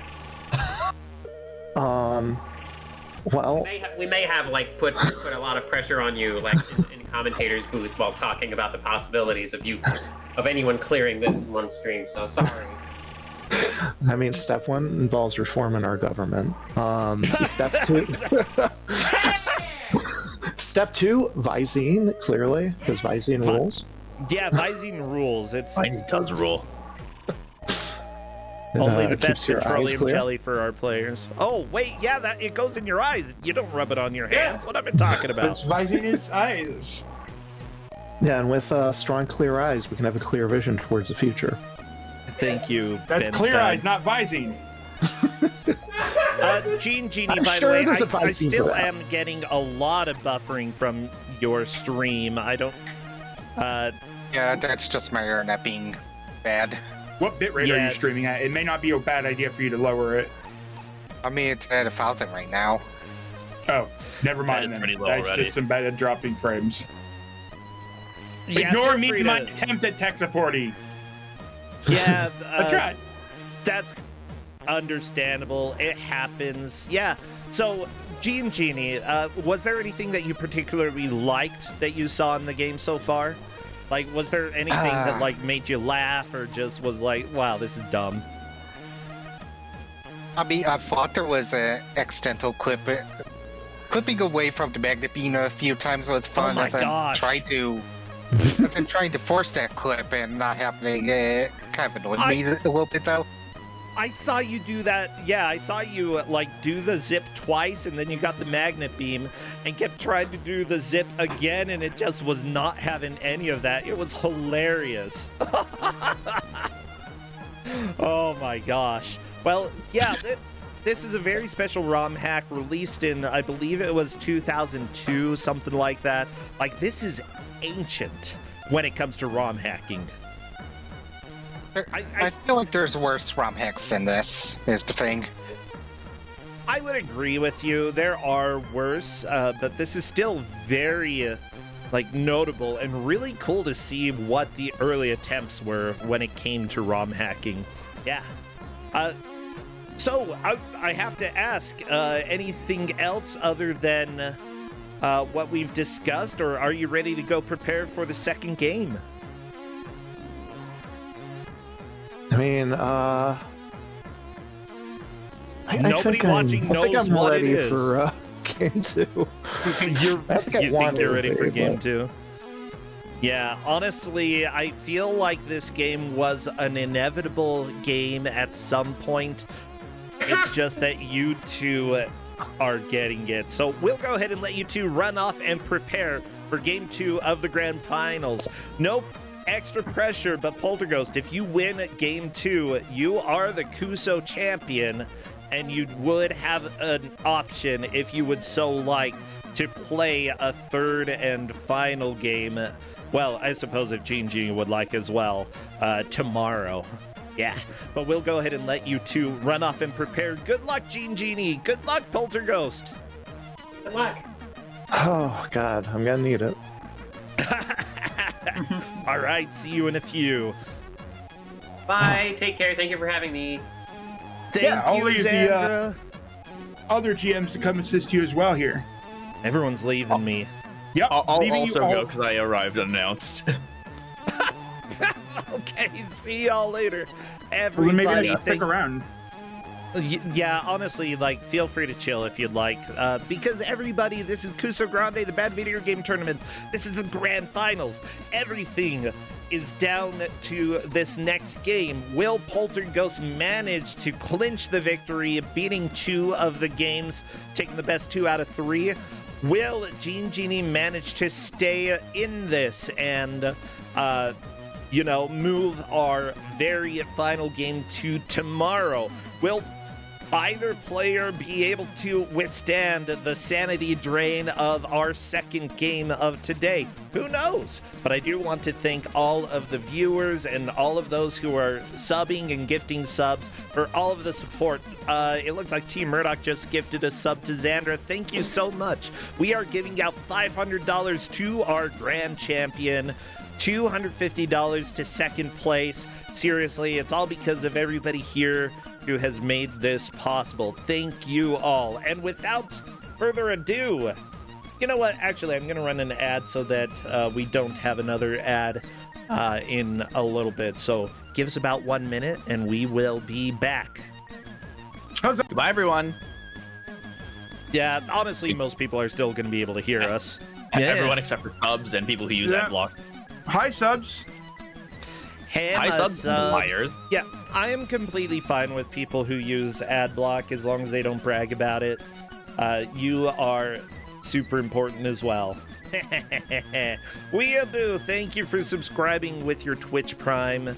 You are my favorite weeaboo in the world.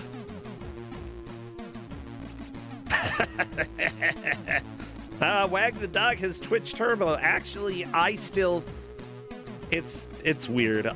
I have to pay Twitch so that I don't get ads when I restream people. That's ridiculous. It's such a stupid policy.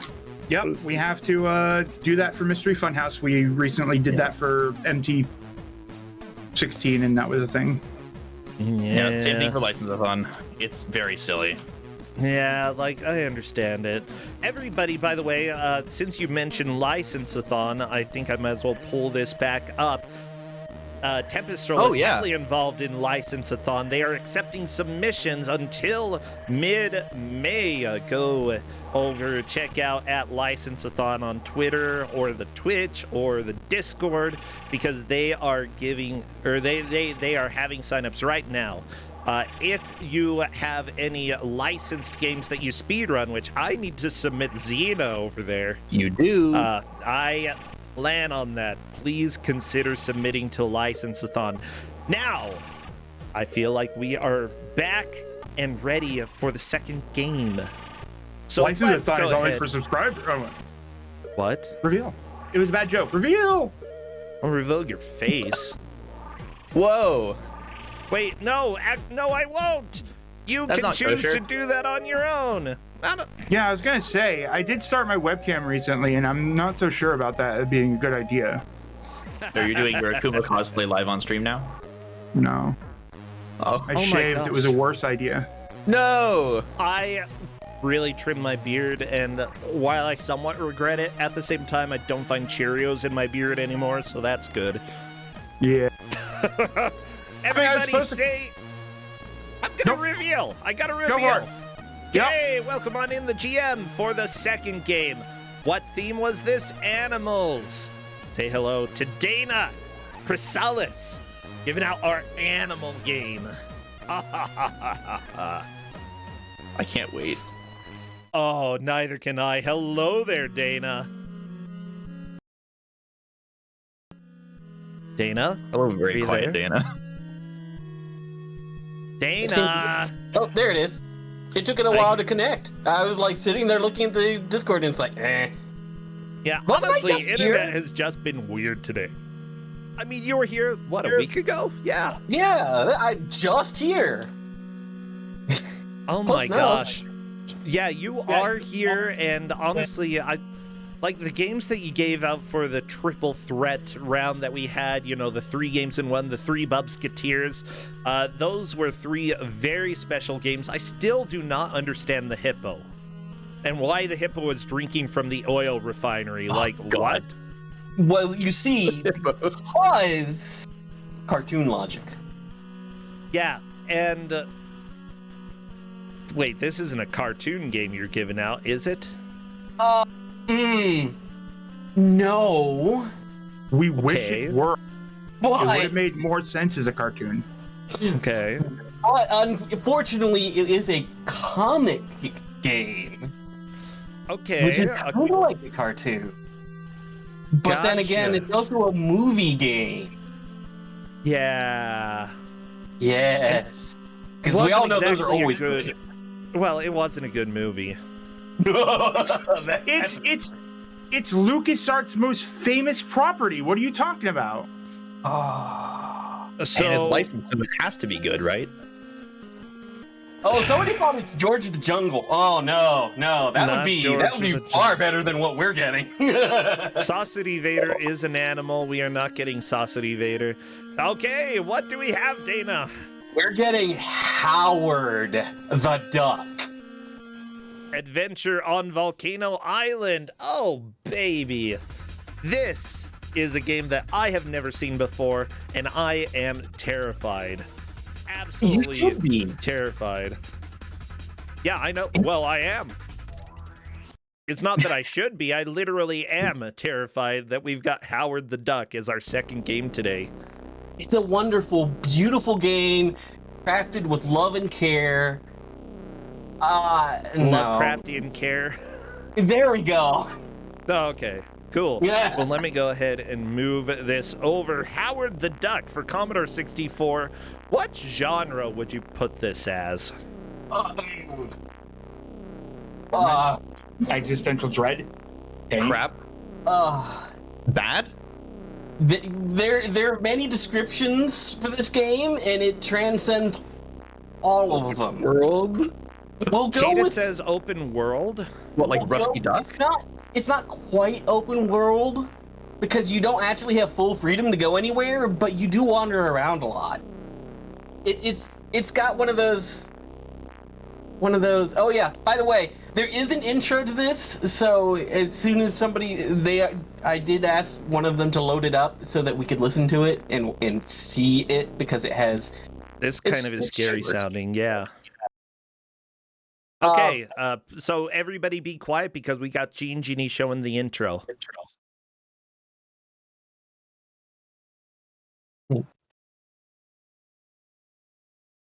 Genie?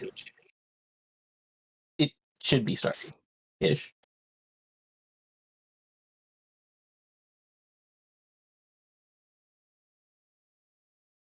There we go.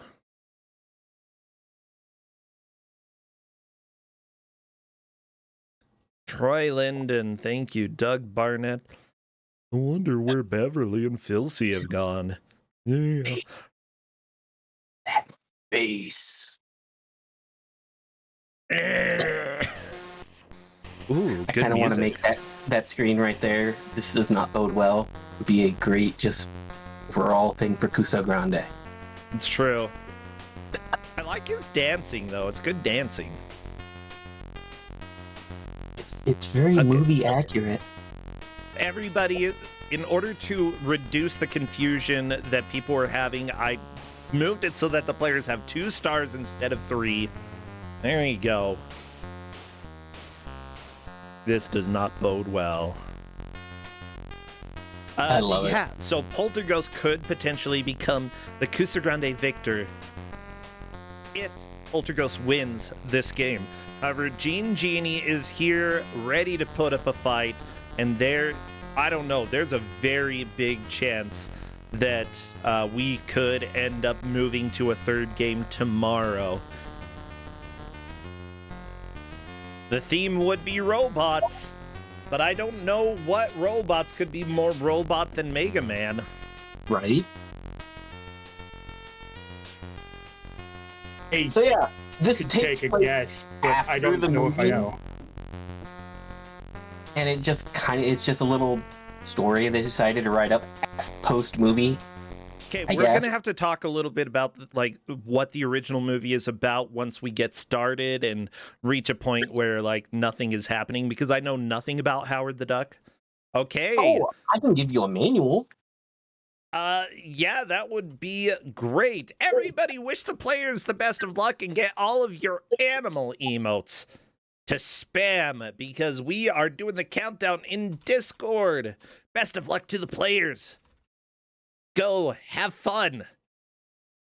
Kick booty. As soon as I see movement in the first stage, I will start our timer. Animal emotes. Yeah, I see ducks. Oh, there's ducks, there's geese, there's dogs. Okay. I see Howard the Duck parachuting, so that's cool. Okay, so first we're off, in. this is one of those games that if you don't pick the highest difficulties, you don't get all the stages. So, of course, we gave them for difficulty. The first thing you have to do is grab the jetpack, which is a lot harder than it looks, as you can see on Polterghost stream. Genie got it, and got it relatively quickly. Polterghost having a hard time getting across the treadmill. It's supposedly mutant slime, as according to the manual, which I did link you, by the way. Thank you. The jumping in this game, of which you have very little jumping in this game, this is about it, requires a running start. Oh boy. We told them this because otherwise they would have not figured that out for like 30 minutes, maybe more. Oh no. There is a timer at the bottom of the game as well, which I assume you have. So, question, can you equip the jetpack? It's automatically equipped as soon as you grab it. How do you use it?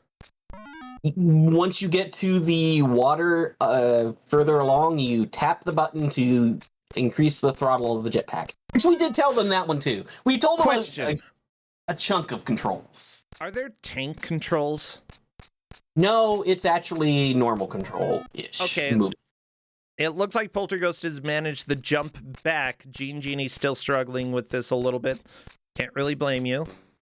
This doesn't appear to be the best game in the world. So here's the water, and now you have the jetpack, and you have to tap the button in order to shake that butt. Yeah. Okay. Poltergust tapping the button and trying to get through across this water.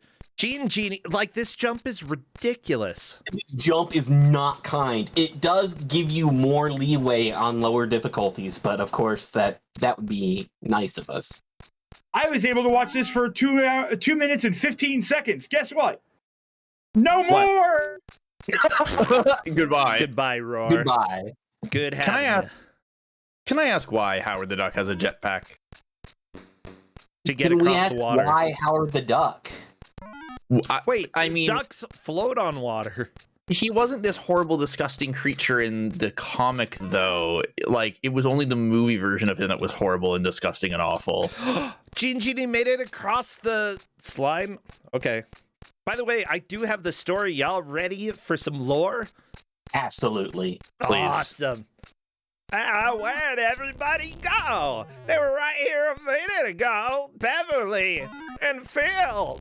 You were all dancing. Yeah, that's it. Dancing to the radical sounds of the cherry bombs.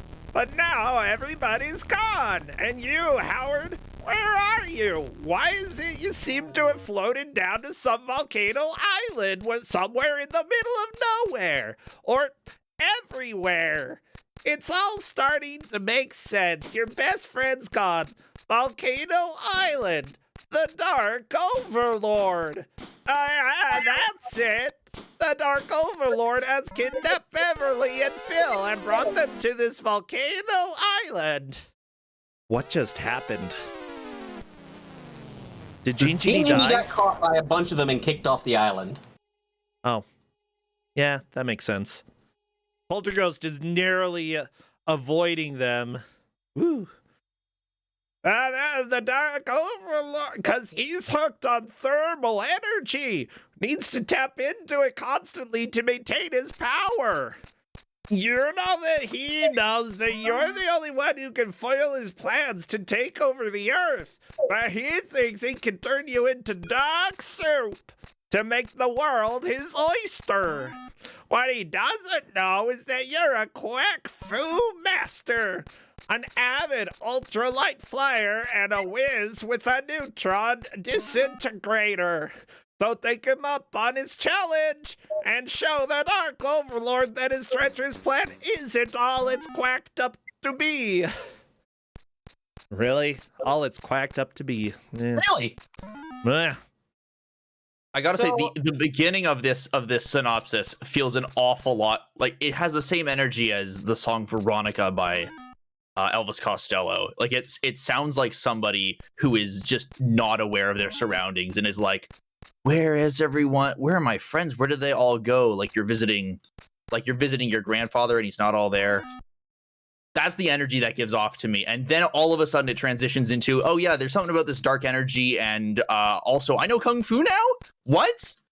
I'm very confused by the energy this is supposed to be giving off. Yeah, by the way, we did do the poll in chat to see who would take the victory here. It was pretty evenly split. 50% of the points for Poltergust, 50% for Genie.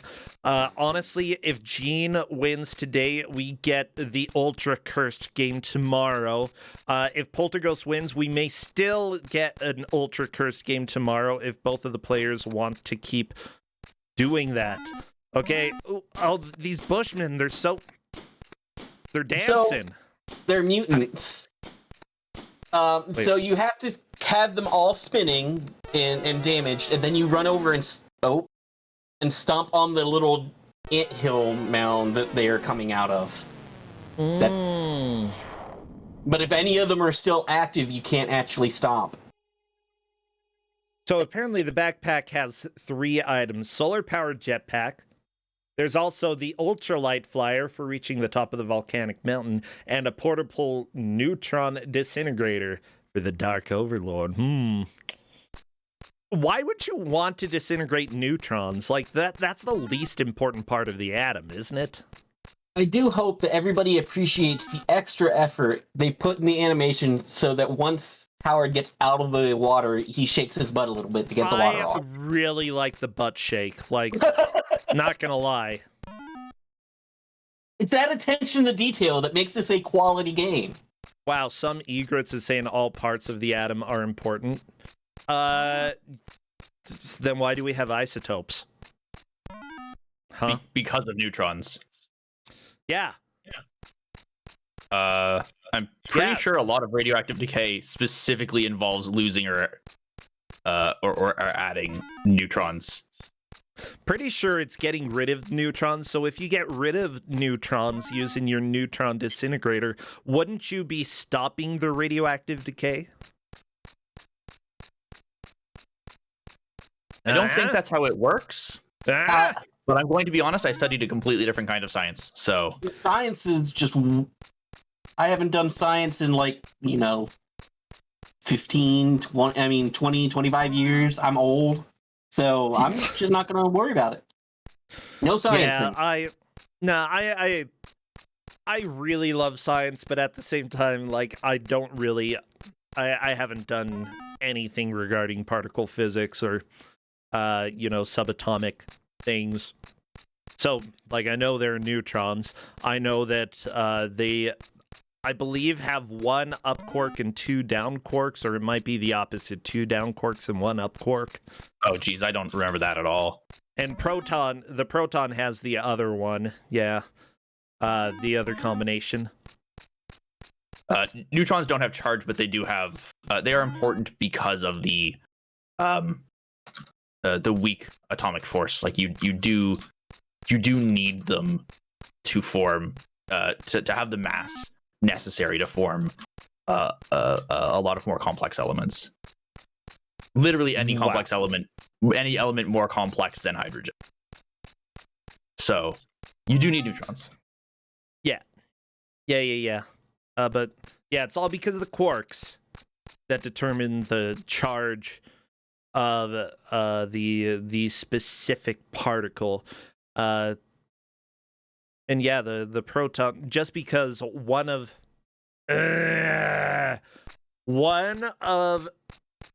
particles, I believe it is the positive one, which I think is the up quark, has a charge of 2/3 positive. The proton would have a 2/3 positive, a 2/3 positive, and a 1/3 negative, and that all balances out to be 1 positive. Hence, a single proton has a charge of +1. That sounds about correct. Yeah, and thus needs an electron to balance that out. Neutron, on the other hand, has 1 2/3 positive and then 2 1/3 negative, which balances out to make it have a charge of 0.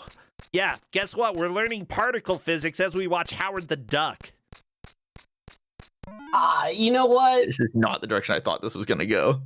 You know what? Howard is weird enough that I could honestly see that happening in Howard the Duck. Just random particle physics. I'll allow it. Yeah. Honestly, well, he's got the neutron disintegrator. It's important. We have to know, if he disintegrates part of a neutron and some of the quarks stay around, that could be a problem. Yeah. So, we did give them some information. We didn't give them the entire manual, because the entire manual is really helpful. Really helpful. We can't have that. So, I summed up important things out of the manual. In that, the game has controls. Okay. And a couple important things about it, like the running start for the jumps and tapping the button for the throttle on the jetpack. Okay, Polterghost gets a game over, not a huge deal.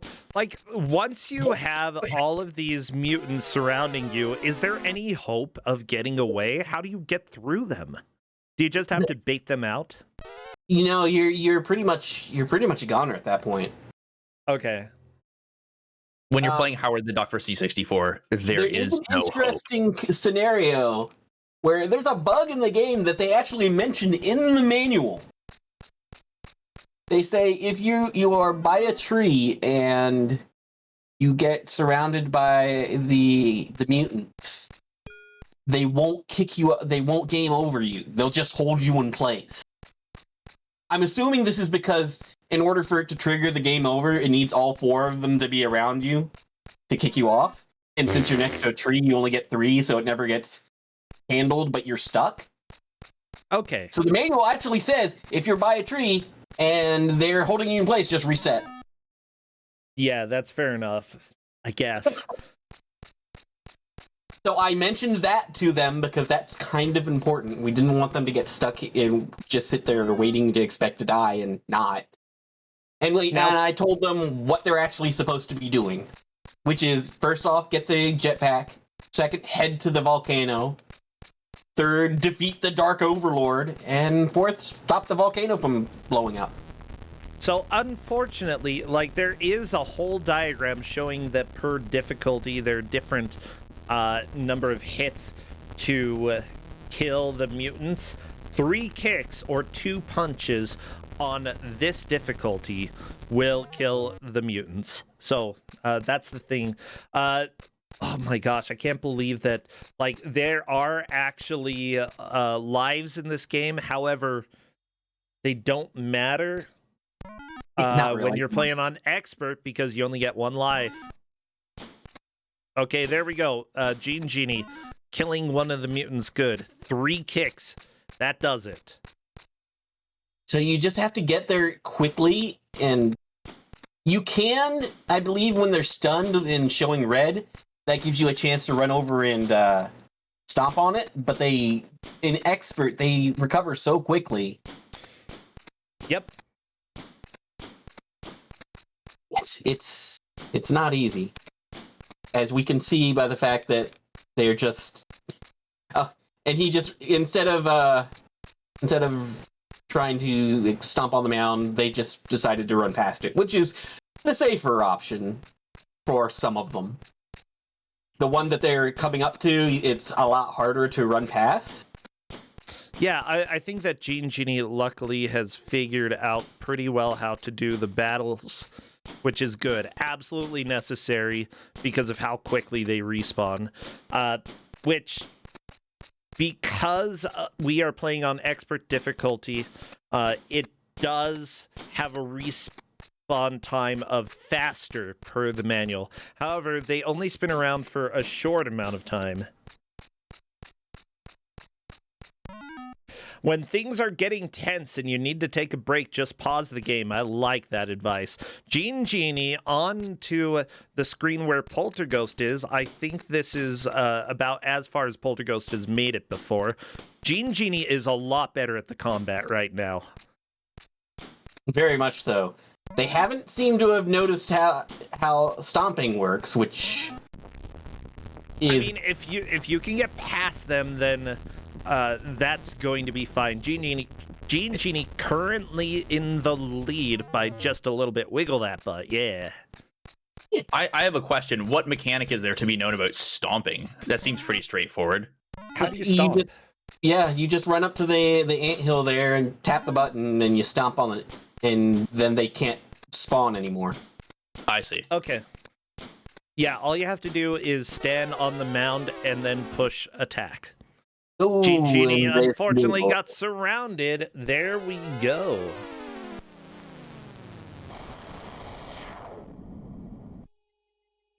So I initially was concerned when I selected this game that they'd get through it too quickly, because there's not honestly that much to it. But I did underestimate how hard the mutants actually are, because they're not too hard to handle at first, but if you get swarmed by them, it's really hard to clear. Yeah, the thing is, per the manual on expert difficulty, it only takes 3 mutants rather than 4 to kill you. I forgot that. Yeah, so you just need to crowd control. You need, like, if there's a mutant come for you, you kill them. You do not let more than one mutant be on the screen at a single time, because if you do, you're a goner.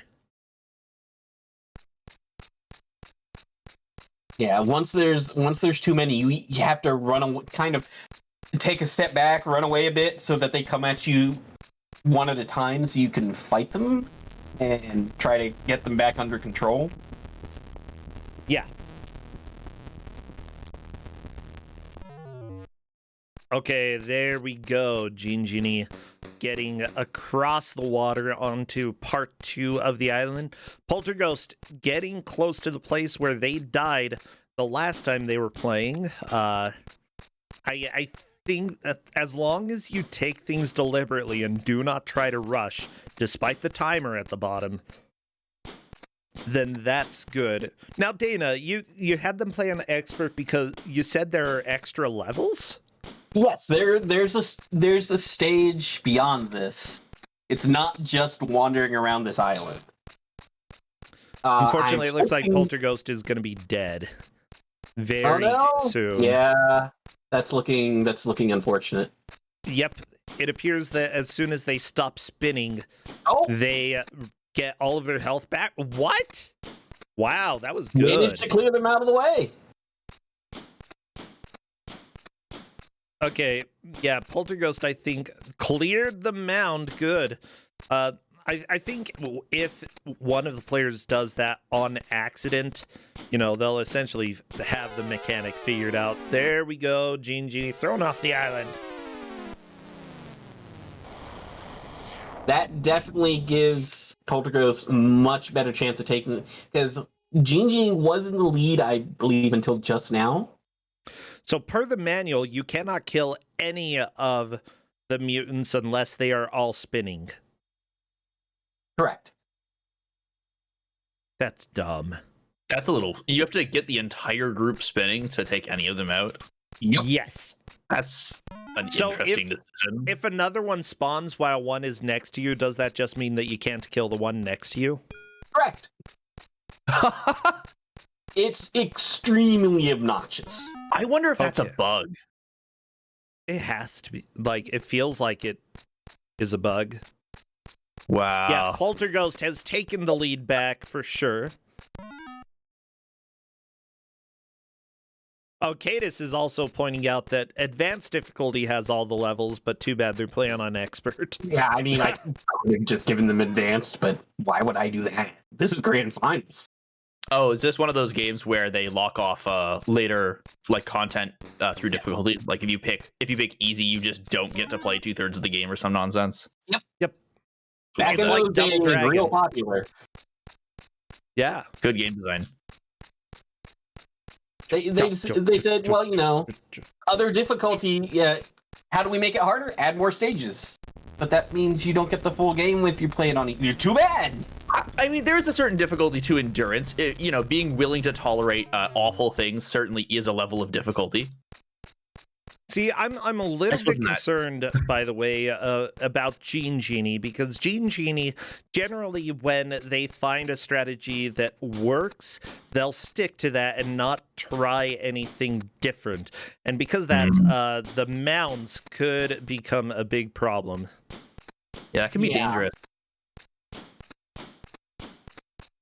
I can't blame them though, because that's the sort of strat that where that'll win you matches, being stubborn like that, and then sometimes it'll lose you matches. That can be tough. Yep, Genie's not even going near that mound. And it really makes a difference when you get to the later parts of the island if you don't know how to stomp on the mutant mounds. They're just going to overwhelm you. Oh, because you're going to have more and more mutants on the screen, and the game's going to run slower probably, and then you'll have to take out more. You'll have to get more spinning to be able to take any of them out. That's going to become unsustainable, isn't it? It's unfortunate, yes. Oh, Genie was Genie was so kicking close. right next to it, but was not positioned in a way to stomp on the mound. Yeah, I just hope Gene does that on accident one time. But Polterghost has a decent lead now. So very nice for Polterghost. Oh, so the bridge has a problem when rocks fell. Everybody dies, or at least Howard does. All the way over again. There we go, Genie going across the river. That was an exceptionally strong play through, getting through essentially most of the first stage. That was the very end of the first stage right there. Yeah, seriously, that was really, really good. So, as it turns out, the executive producer for most of the Madden games in the 90s actually worked on this game. It was the second game that he produced. Was this also before or during Madden? It was before Madden. Oh, trust me, yeah.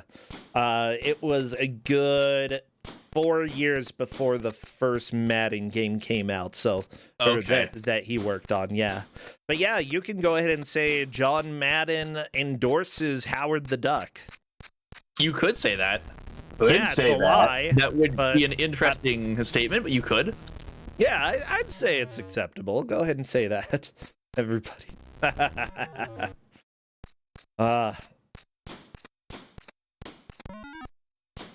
Probably best that he did worked on this game before those. As I recall, those were well received.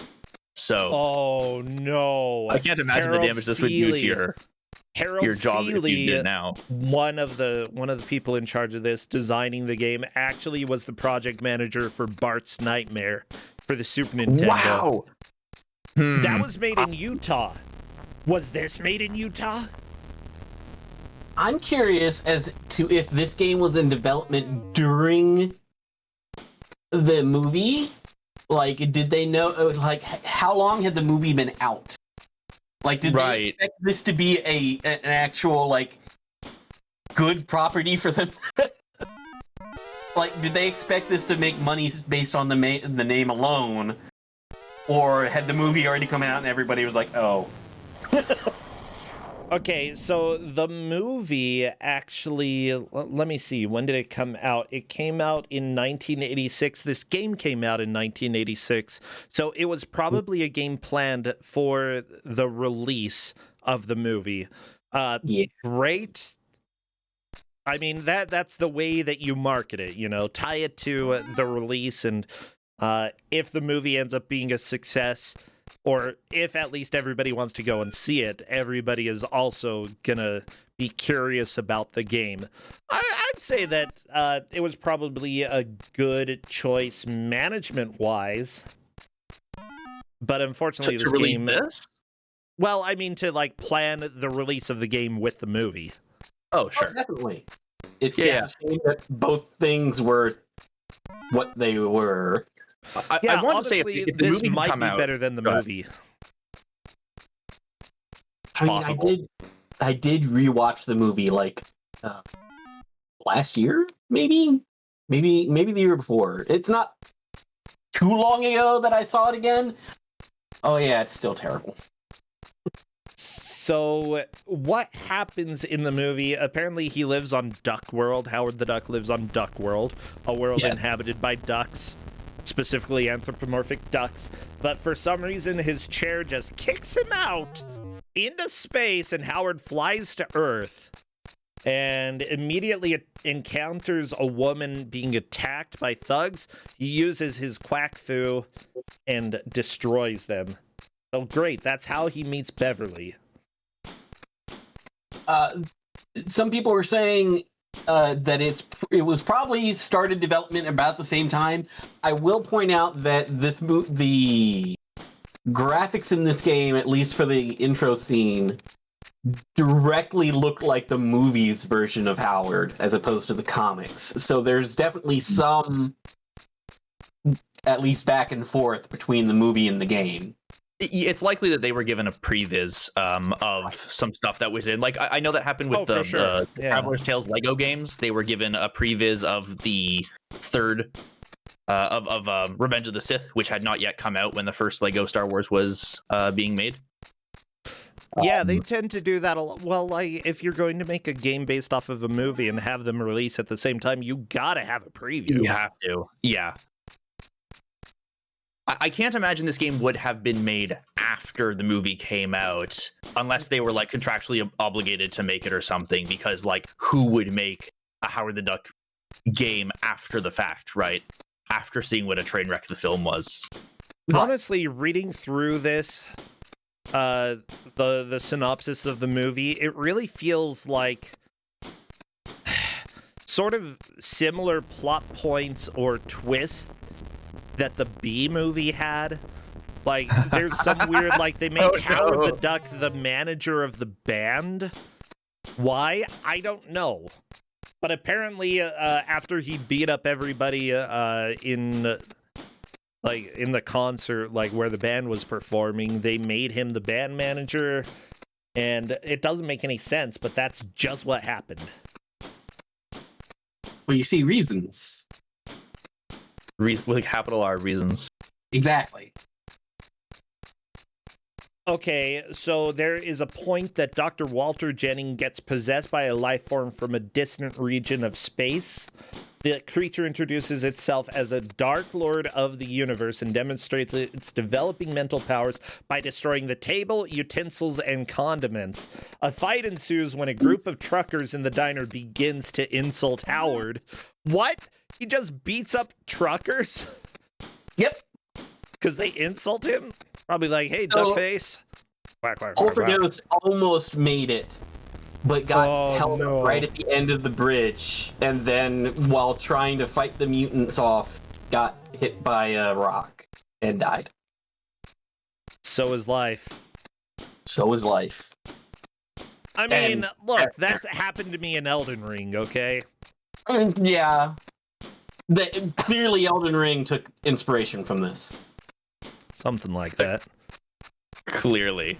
This was one of their main references. They're like, Howard the Duck.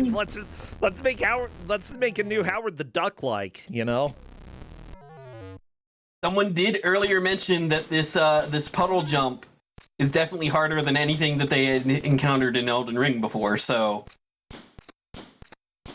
I mean, yeah. Oh, Genie still doesn't know. Very unfortunate. yeah, so now there's a mound on both sides, and it's just spawning like crazy. Okay. Oh, wow, yeah, I can see that. That's a problem. Time to try to learn. Nope, you can't do that. That was a good thought. Oh, wait, it worked. Despawn all of the enemies by going back into the water. Interesting. Now, Gene, if you knew how to get rid of the mounds,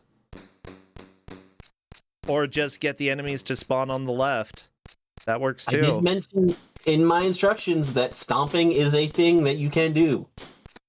I didn't say how to do it or what it was useful for, but I did say stomping exists. So I was kind of helpful. A little bit, I guess. Good job, Dana. Yeah, this Genie is not very happy about this area, it looks like. Can't really blame you.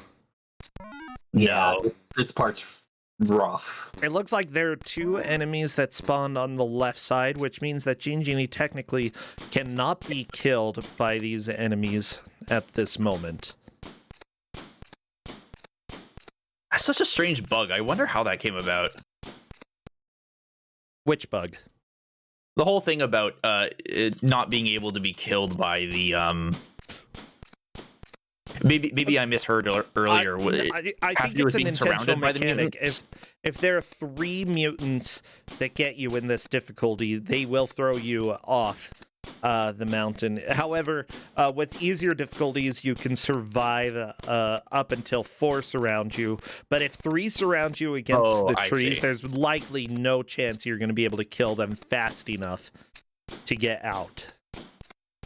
Or one mutant mightn't be far enough away that, like, it's going to be impossible to actually get all of them vulnerable to your attacks. And yeah, it's interesting. I don't know how the combat's working right now on Geni's side because of that one stuck mutant. I don't know. But maybe if they're... Oh no! Okay. From above! Oh, there we That go! actually They're worked stuck out. on the terrain! But That worked Genie out in is their getting favor. a little bit low on time. Yes, the time is running really short. Because it's definitely not normal seconds. No. Time goes super fast when you're a duck. We're running on Tim. How long does a duck live? No, a Tim is... One Tim is 3 seconds. 3 seconds. We're like inverted Tims. Tim's over 1.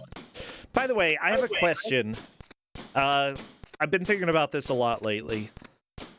So there's a theoretical shortest distance called the Planck constant, right? Yeah. Okay. Does a theoretical shortest distance imply the existence of a theoretical longest distance? Which no. would be 1 over the Planck constant?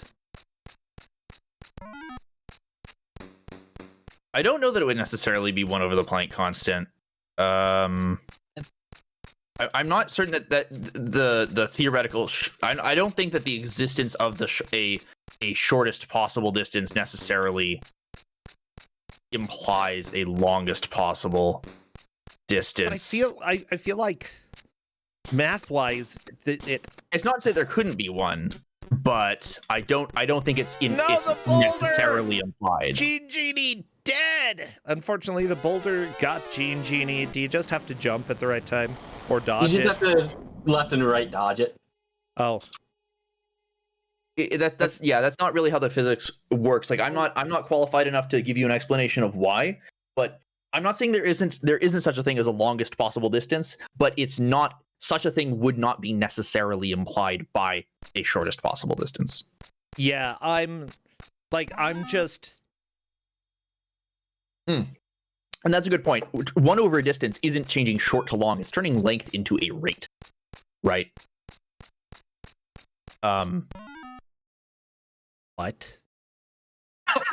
if I have like a measure of, say, if probably distance is gonna be a weird measurement to use. Say I have something like time, right? I have 1 second. 1 over 1 second isn't creating some new long unit of time. It's describing an interval.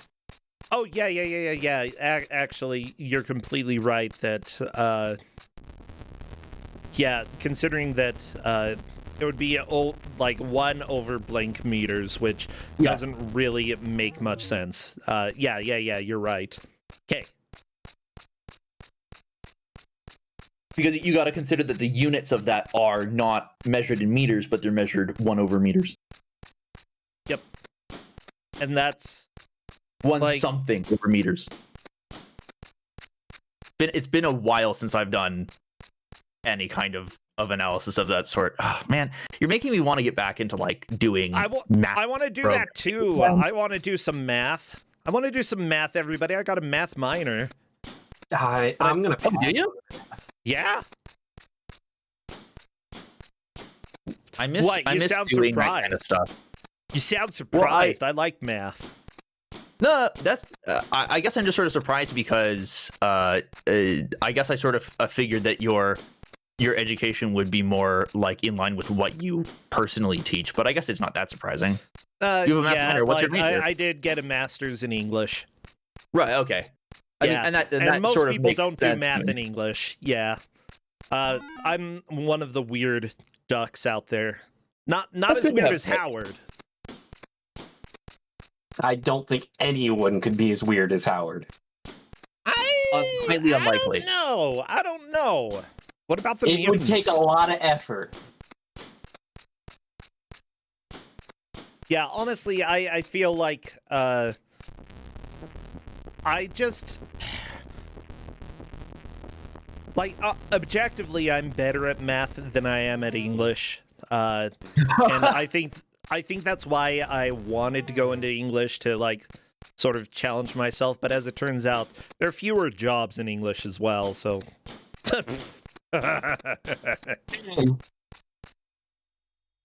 It do be like that. Yeah.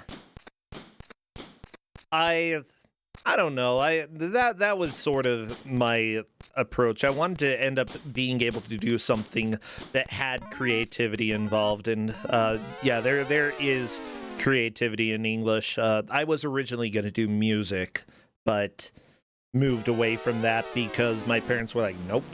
I was like, "English, that sounds real enough, right?" And they're like, "Yeah, sure." Like, yeah. At least it's not music. I miss doing music. I played violin for a long time, and I quit because I didn't enjoy it, and now I want to go back, but I'm so rusty every time. Yeah, whatever. My grandfather was a music teacher at the high school. Why couldn't I have been?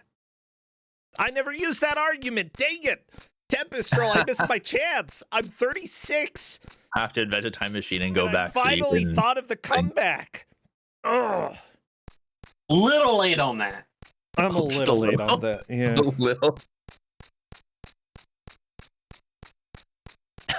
Well, everybody, sometimes you gotta wait 15 years or so in order to think of how to come back. It's the perfect comeback, but you missed it.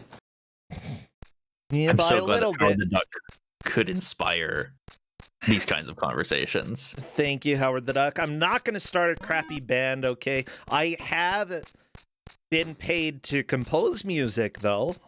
So, I guess I wouldn't call myself a professional because it only happened once. Semi-pro. I'm a semi-pro music composer. Better than I've ever done. That's you're a better composer than I am, probably. Exactly. Yeah. Almost certainly. Yeah. Heck yeah. Honestly, I love dinking around with music. I love doing that. I need to do a little bit more. If anybody needs like music that you do not expect to be super stellar, but okay-ish for something, and you don't want to put time into it, but you've got like $50 to fork over, yeah, fork over $50. I'll make you a song. I'll have to remember that. Yeah. I'll make sure to commission you for if I ever get that game project I have off the ground. Yeah, basically. Yeah. Basically, yeah, that sounds good. Hit me up.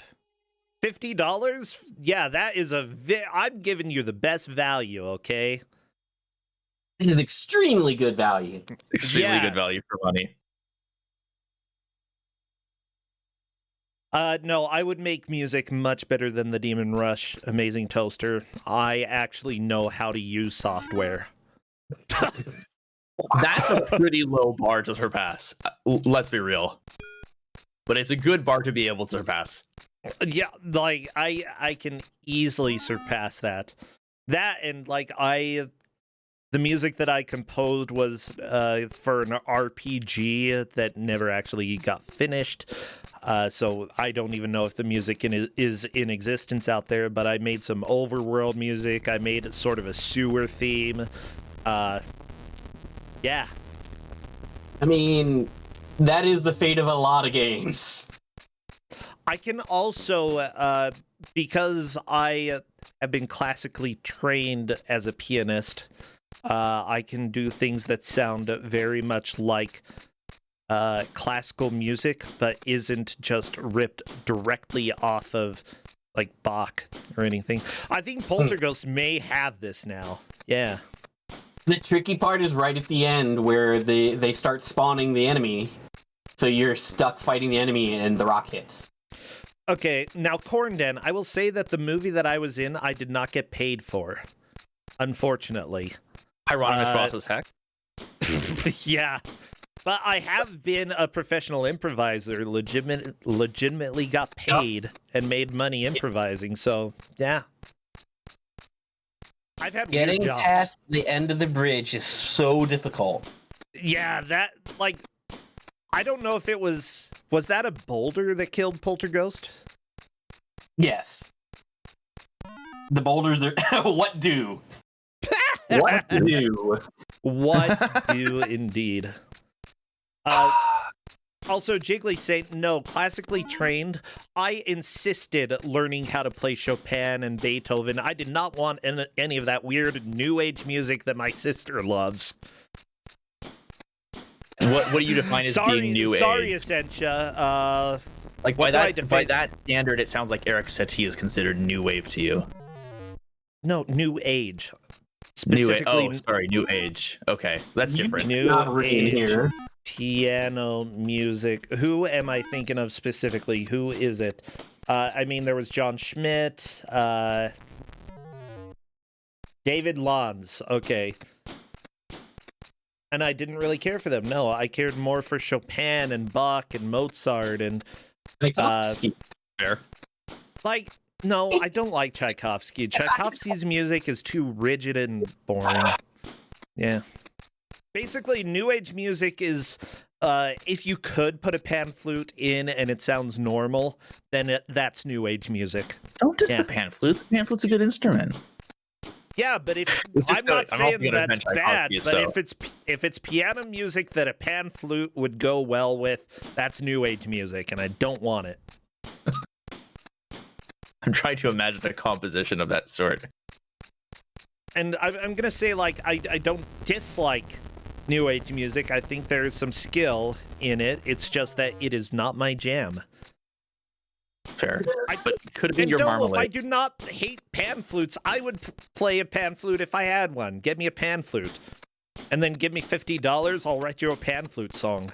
Actually, the overworld music that I made for the RPG and got commissioned for had pan flute as one of the main instruments, okay? So, bam!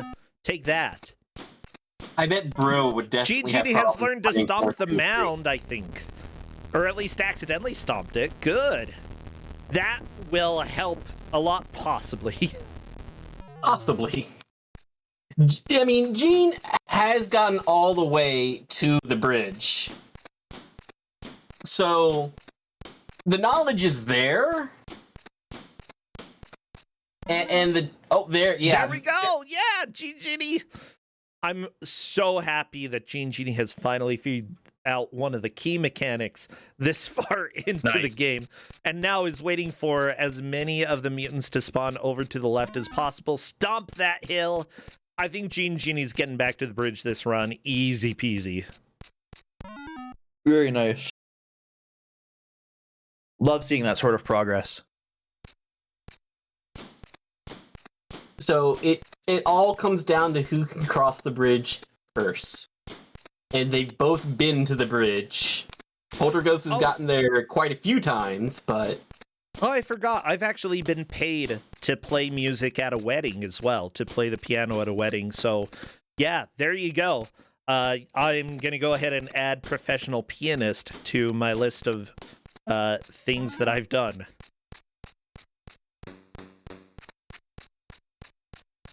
Bro is too professional for me. I've gotten paid for doing a lot of weird crap around here.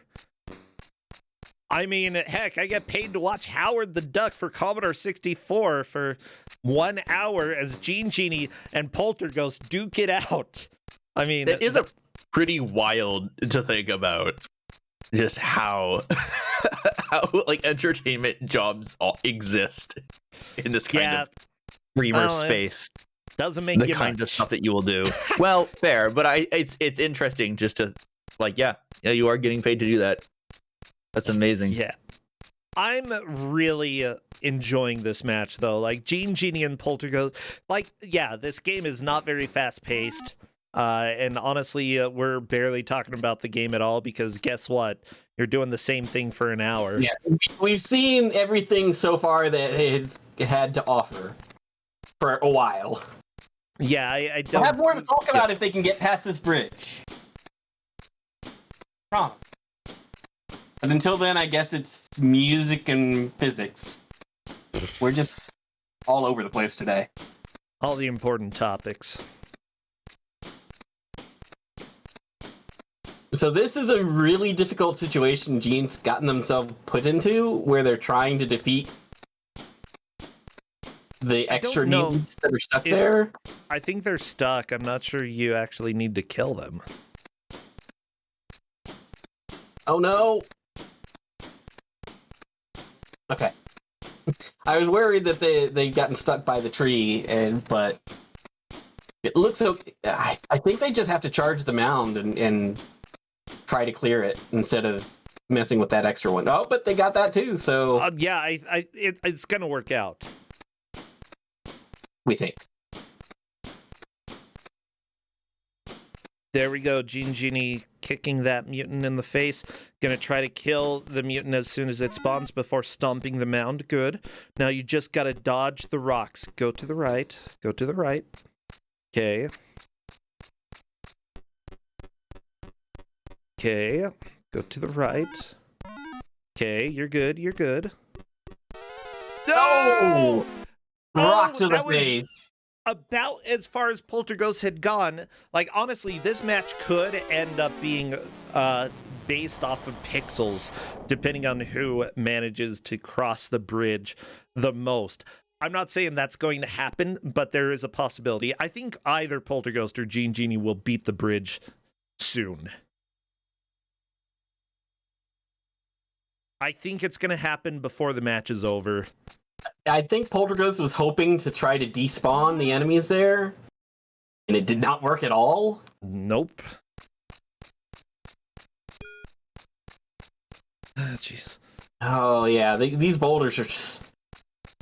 This is not good. Yeah, these players, by the way, are the best of the best, and Poltergeist just got wrecked by all of the mutants. I'm pretty sure that's farther than Genie has gotten, because it is, yes. Looked like Poltergeist actually got onto the land across the bridge.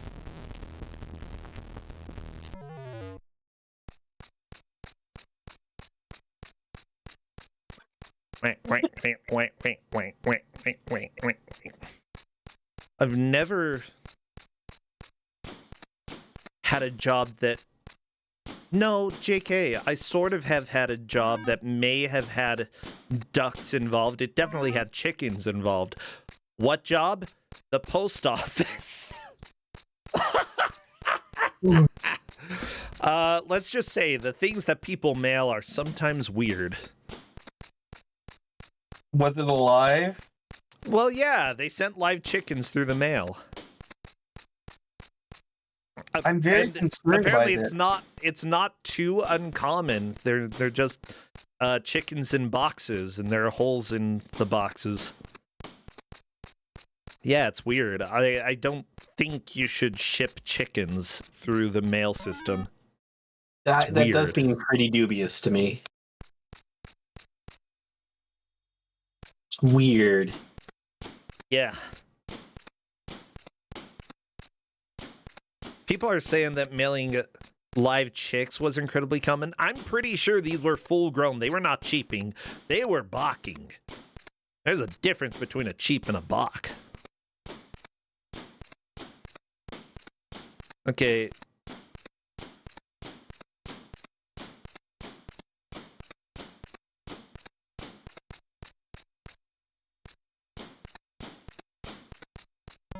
We've got 10 minutes left.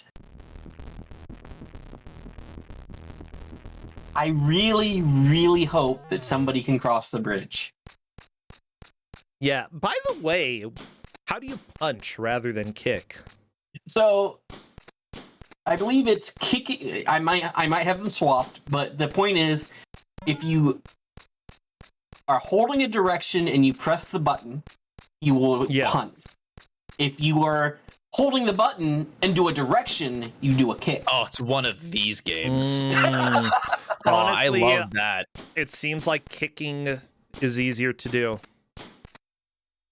Which is probably why it takes longer to kill things using the kick.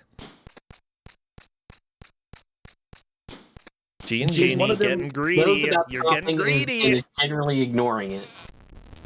Okay, Genie, though, the greed is paying off there. I just want to see somebody complete level 1. It's true. I mean, if they don't, I guess that means I have more material for next year. I guess. I mean, what? Huh? I would never give this out again. You liar.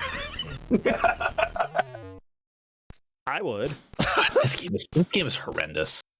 Yeah, there are a few games that have been Kuso classics that show up year after year, and this could potentially turn into a classic. However, Genie has 4 mutants around. This is not looking great. We absolutely had an entire theme in this one where we did further levels of games people couldn't complete. Yeah, and I'm really happy we finally got to have Wizard of Oz again and not see the same 5 levels. Yeah, Okay. I like that theme. That was an excellent idea. I think this is the player's final chance to possibly make more progress than they had before. Genie spawning back into Howard the Duck. Polterghost has the lead, though. Right now, it looks like Polterghost has a very decent shot at winning the tournament, at taking first. It's very true, and I do hope that even if that happens, that we do end up with a game tomorrow, because it's a very game. It's a very game. Yeah. Very game. Honestly, it is exciting when we do get to have, the chance to see somebody win all 3 matches. That has happened before. I think we've had a clean sweep. Last tournament, though, we had 1 match go to one person, the second game go to the other person, so the third match was super tense. It was very exciting. But yeah, both of these players, Genie and Polterghost, have just done incredibly well when it comes to Kuso6rande. They are great. Yeah, Time Wanderer in chat was the one who took second last year, and I believe took third this year. Like, Time Wanderer, you got to have a lot of fun. But you didn't get to play Howard the Duck. I'm fine with that. I think most of us would consider experience more fun for it. I mean, I wouldn't disagree, really. I got to avoid a lot of really awful games by being a GM this year. I also was forced to play more games than the vast majority of competitors as a result of being a GM this year. So, it's a trade-off. Yeah, it's fun because the GMs, we're here to... the GMs are choosing very bad games for the players, and Polterghost appears to have gotten bopped by a boulder. Spent 10 hours playing the Crow. That was before the first. Oh, I thought you said LaCroix. And I'm like, you spent 10 hours playing LaCroix? I didn't know they had a video game, but hey, cool if they did. I'm looking it up. I want to know. I have to know. And if there is, I need to learn how to speedrun it. Correct. LaCroix video game. Vampire the Masquerade. Well, that's just this guy. That's just this vampire's name. All right. I mean, don't think that counts. Yeah. I want to make it. I want to make a blood water joke, but I completely lost it.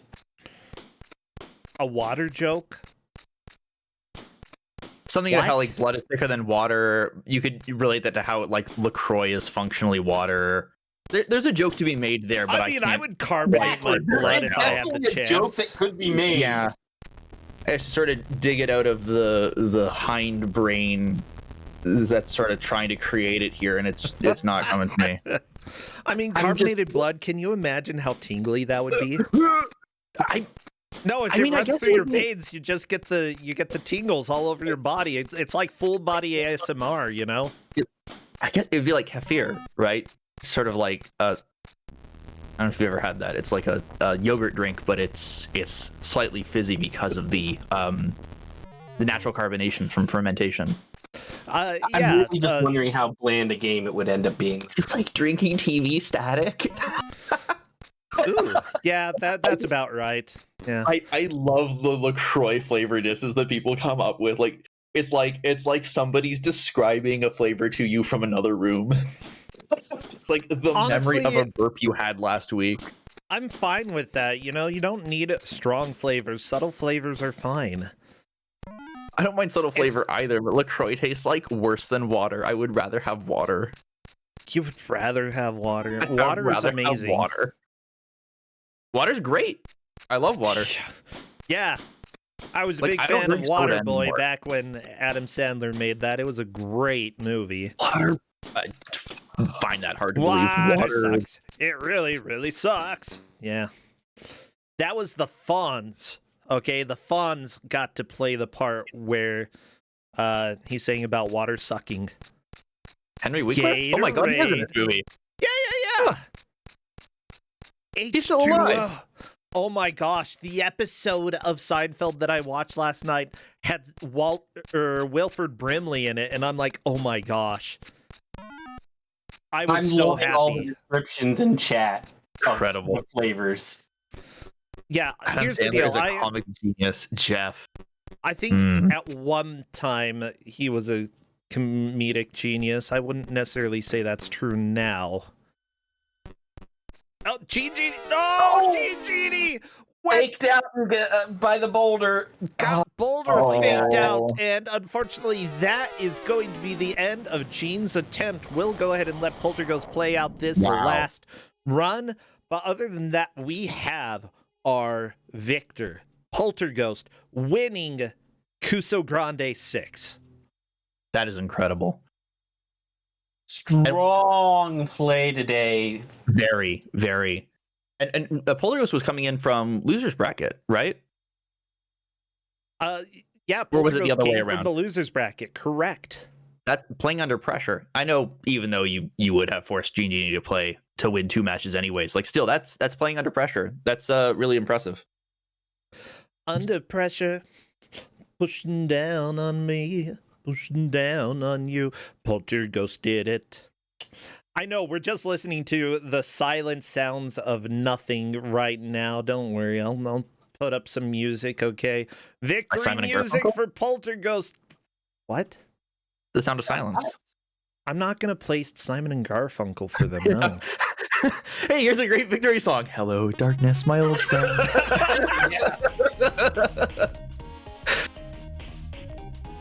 I mean, Quickman could be pretty appropriate. Oh, Quickman is... I'm not playing Quickman. I think YouTube's playlist will quickly disagree with you regardless of what you do. You're cursed by that song. Yeah, it'll probably go there sometime. Enjoy the silence. No, we've got Howard the Duck to rock out to, everybody. Yeah, actually, this is Rystar. This was a fun match. It's really exciting to see. Oh my gosh, Polterghost made it! End! What? Wow! On the Right at the end! Wow! And there it is. There's the glider. We get about 15 seconds of trying to fly an ultralight flying plane-ish thing. I mean, planes are hard, but that is time, everybody. Let me go ahead and welcome them into chat if they would like. What a victory. Oh my gosh. I'm inviting them over. Polterghost does not know that they took the victory, but they will find out soon enough.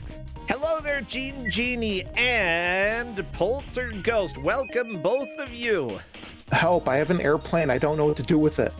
Yeah, Gene Genie, right at the end. Right at the end, Polterghost finished.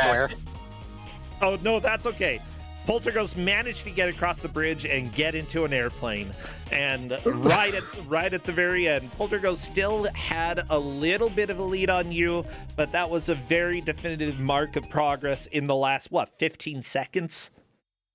Oh my god, I saw the 1 minute message pop up and I'm like, all right, I gotta push it. This is it. This is all I got. Yeah. It was pretty cool. Gene Genie, you almost had it, but that boulder juke, let me tell you, it did not want to let you through. Oh, that stupid boulder. Oh, yeah, but Genie, you put up a great fight, and honestly, you know, there were 1 or 2 points that I think you may have passed Polterghost up and held onto the lead for a little while there. There was enough back and forth that I had a lot of fun. Well, I'm not surprised by this. Polter is a fierce competitor. Polter's so good. You're so good, Genie. I think that I had you right at the end in my personal bracket, and hey, you did good. Honestly, nobody had me here. Well, okay, I had you towards the end. I had you somewhat near there, you know, in the vague vicinity. Maybe a match or two behind there, but seriously, let's talk a little bit about this game and your experience with Howard the Duck. Polterghost is busy flying a plane around, and I have no idea how this controls. Where am I supposed to go? It controls poorly. That's the answer. I don't know. You hold down to sometimes go up. You hold up to just like descend further into madness. Yeah. You're fighting the wind, and the wind hates you. Am I supposed to go off the screen? Well, no. I have no idea what the goal is. What is this? I don't know.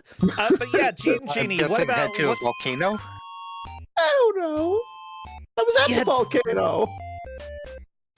Honestly, it seems like Polterghost made a lot of fairly early progress in this, and Genie, though, learned a lot about baiting the enemies into certain locations, getting them stuck on trees, getting some of them to spawn in places where they could not reach Genie, and that was some really good thinking there. What do you think, Genie? This or the Mega Man game that you got? Which one did you prefer? This 100%. This? Dana, this is a better game than the Mega Man one. Mega Man. Wow, that is some hate for Mega Man. So you would still play this over Mega Man 1 unmodded? Yes. Ah! Howard the Duck Wow, beats that's rough. Mega Man. That's some stark accolades here. Yeah, that's pretty good. Like, honestly, it seemed like the more that both of you played this Howard the Duck game, the more consistent it got.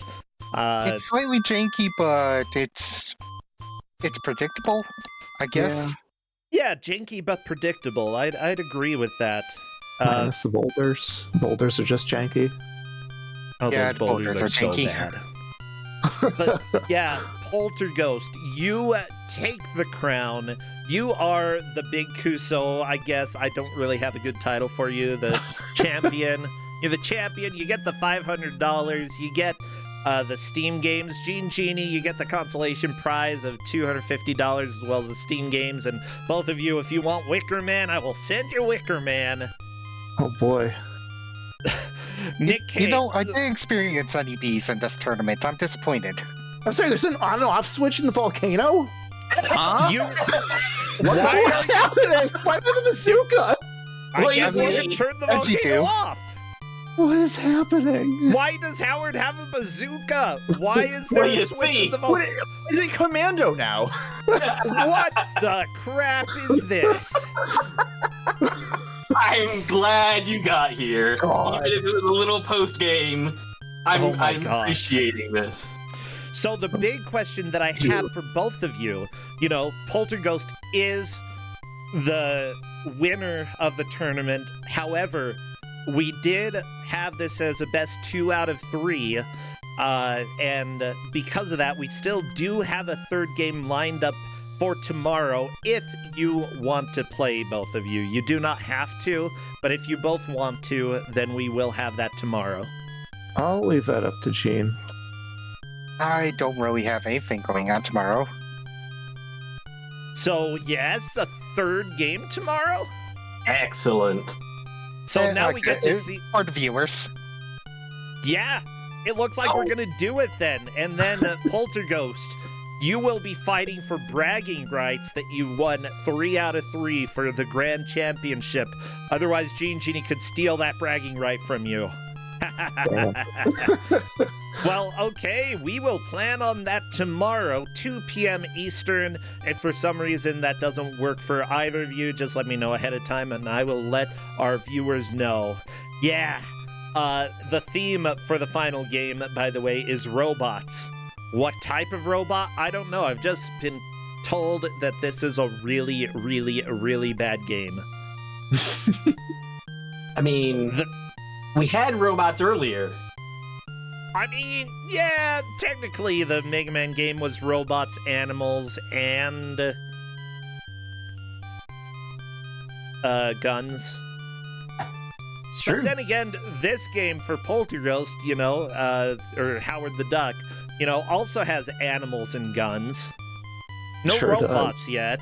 Well, I'm very interested in what the final robot game could possibly be. Well, Genie, you do get your own personalized tombstone that you get to rest in. So do you have any last words that you would like to say for your tombstone? Finally, I can rest. Finally, I can rest. Oh, yeah. You deserve the rest. Well, thank you both so much. Dana, thank you for choosing this game. Tempestro, thank you for doing commentary with us. And again, I want to thank everybody who has supported the channel by viewing, by subscribing, by watching the ads, even if you complain about them. We do give out over $2,000 worth of prizes for this tournament, and all of this is extremely helpful, especially since I have all of the medical bills that I have to deal with right now. So thank you, everybody. I think I'm actually going to move on from the grand finals and play a little Phasmophobia, though. So thank you for joining us. Take care, Dana and Genie and Poltergeist and Tempestral. It was a lot of fun. It was very fun. Thank you for hosting this as always and giving me an outlet to inflict video games upon people. Oh yeah, don't forget, everybody, signups are open for Kuso6rande! Exclamation point signups in Twitch chat or in Discord will get you the link. Signups again, so feel free to go ahead and do that. And let's go ahead. We will have a little chasing ghosts for a bit. All right. Goodbye. Okay, take care, friends, and Poltergeist again. Congratulations, you big Kuso. I guess I don't know if I like that term. If you have a better term, then you can throw it out. Throw it out there. Well, we'll leave it at that for now. No, okay. For now, you're the big Kuso. I don't know, Sergeant General Kuso. Sergeant General. Ooh, a Major General. I don't know. Okay, see you later. Take care, everyone. Bye-bye. Bye.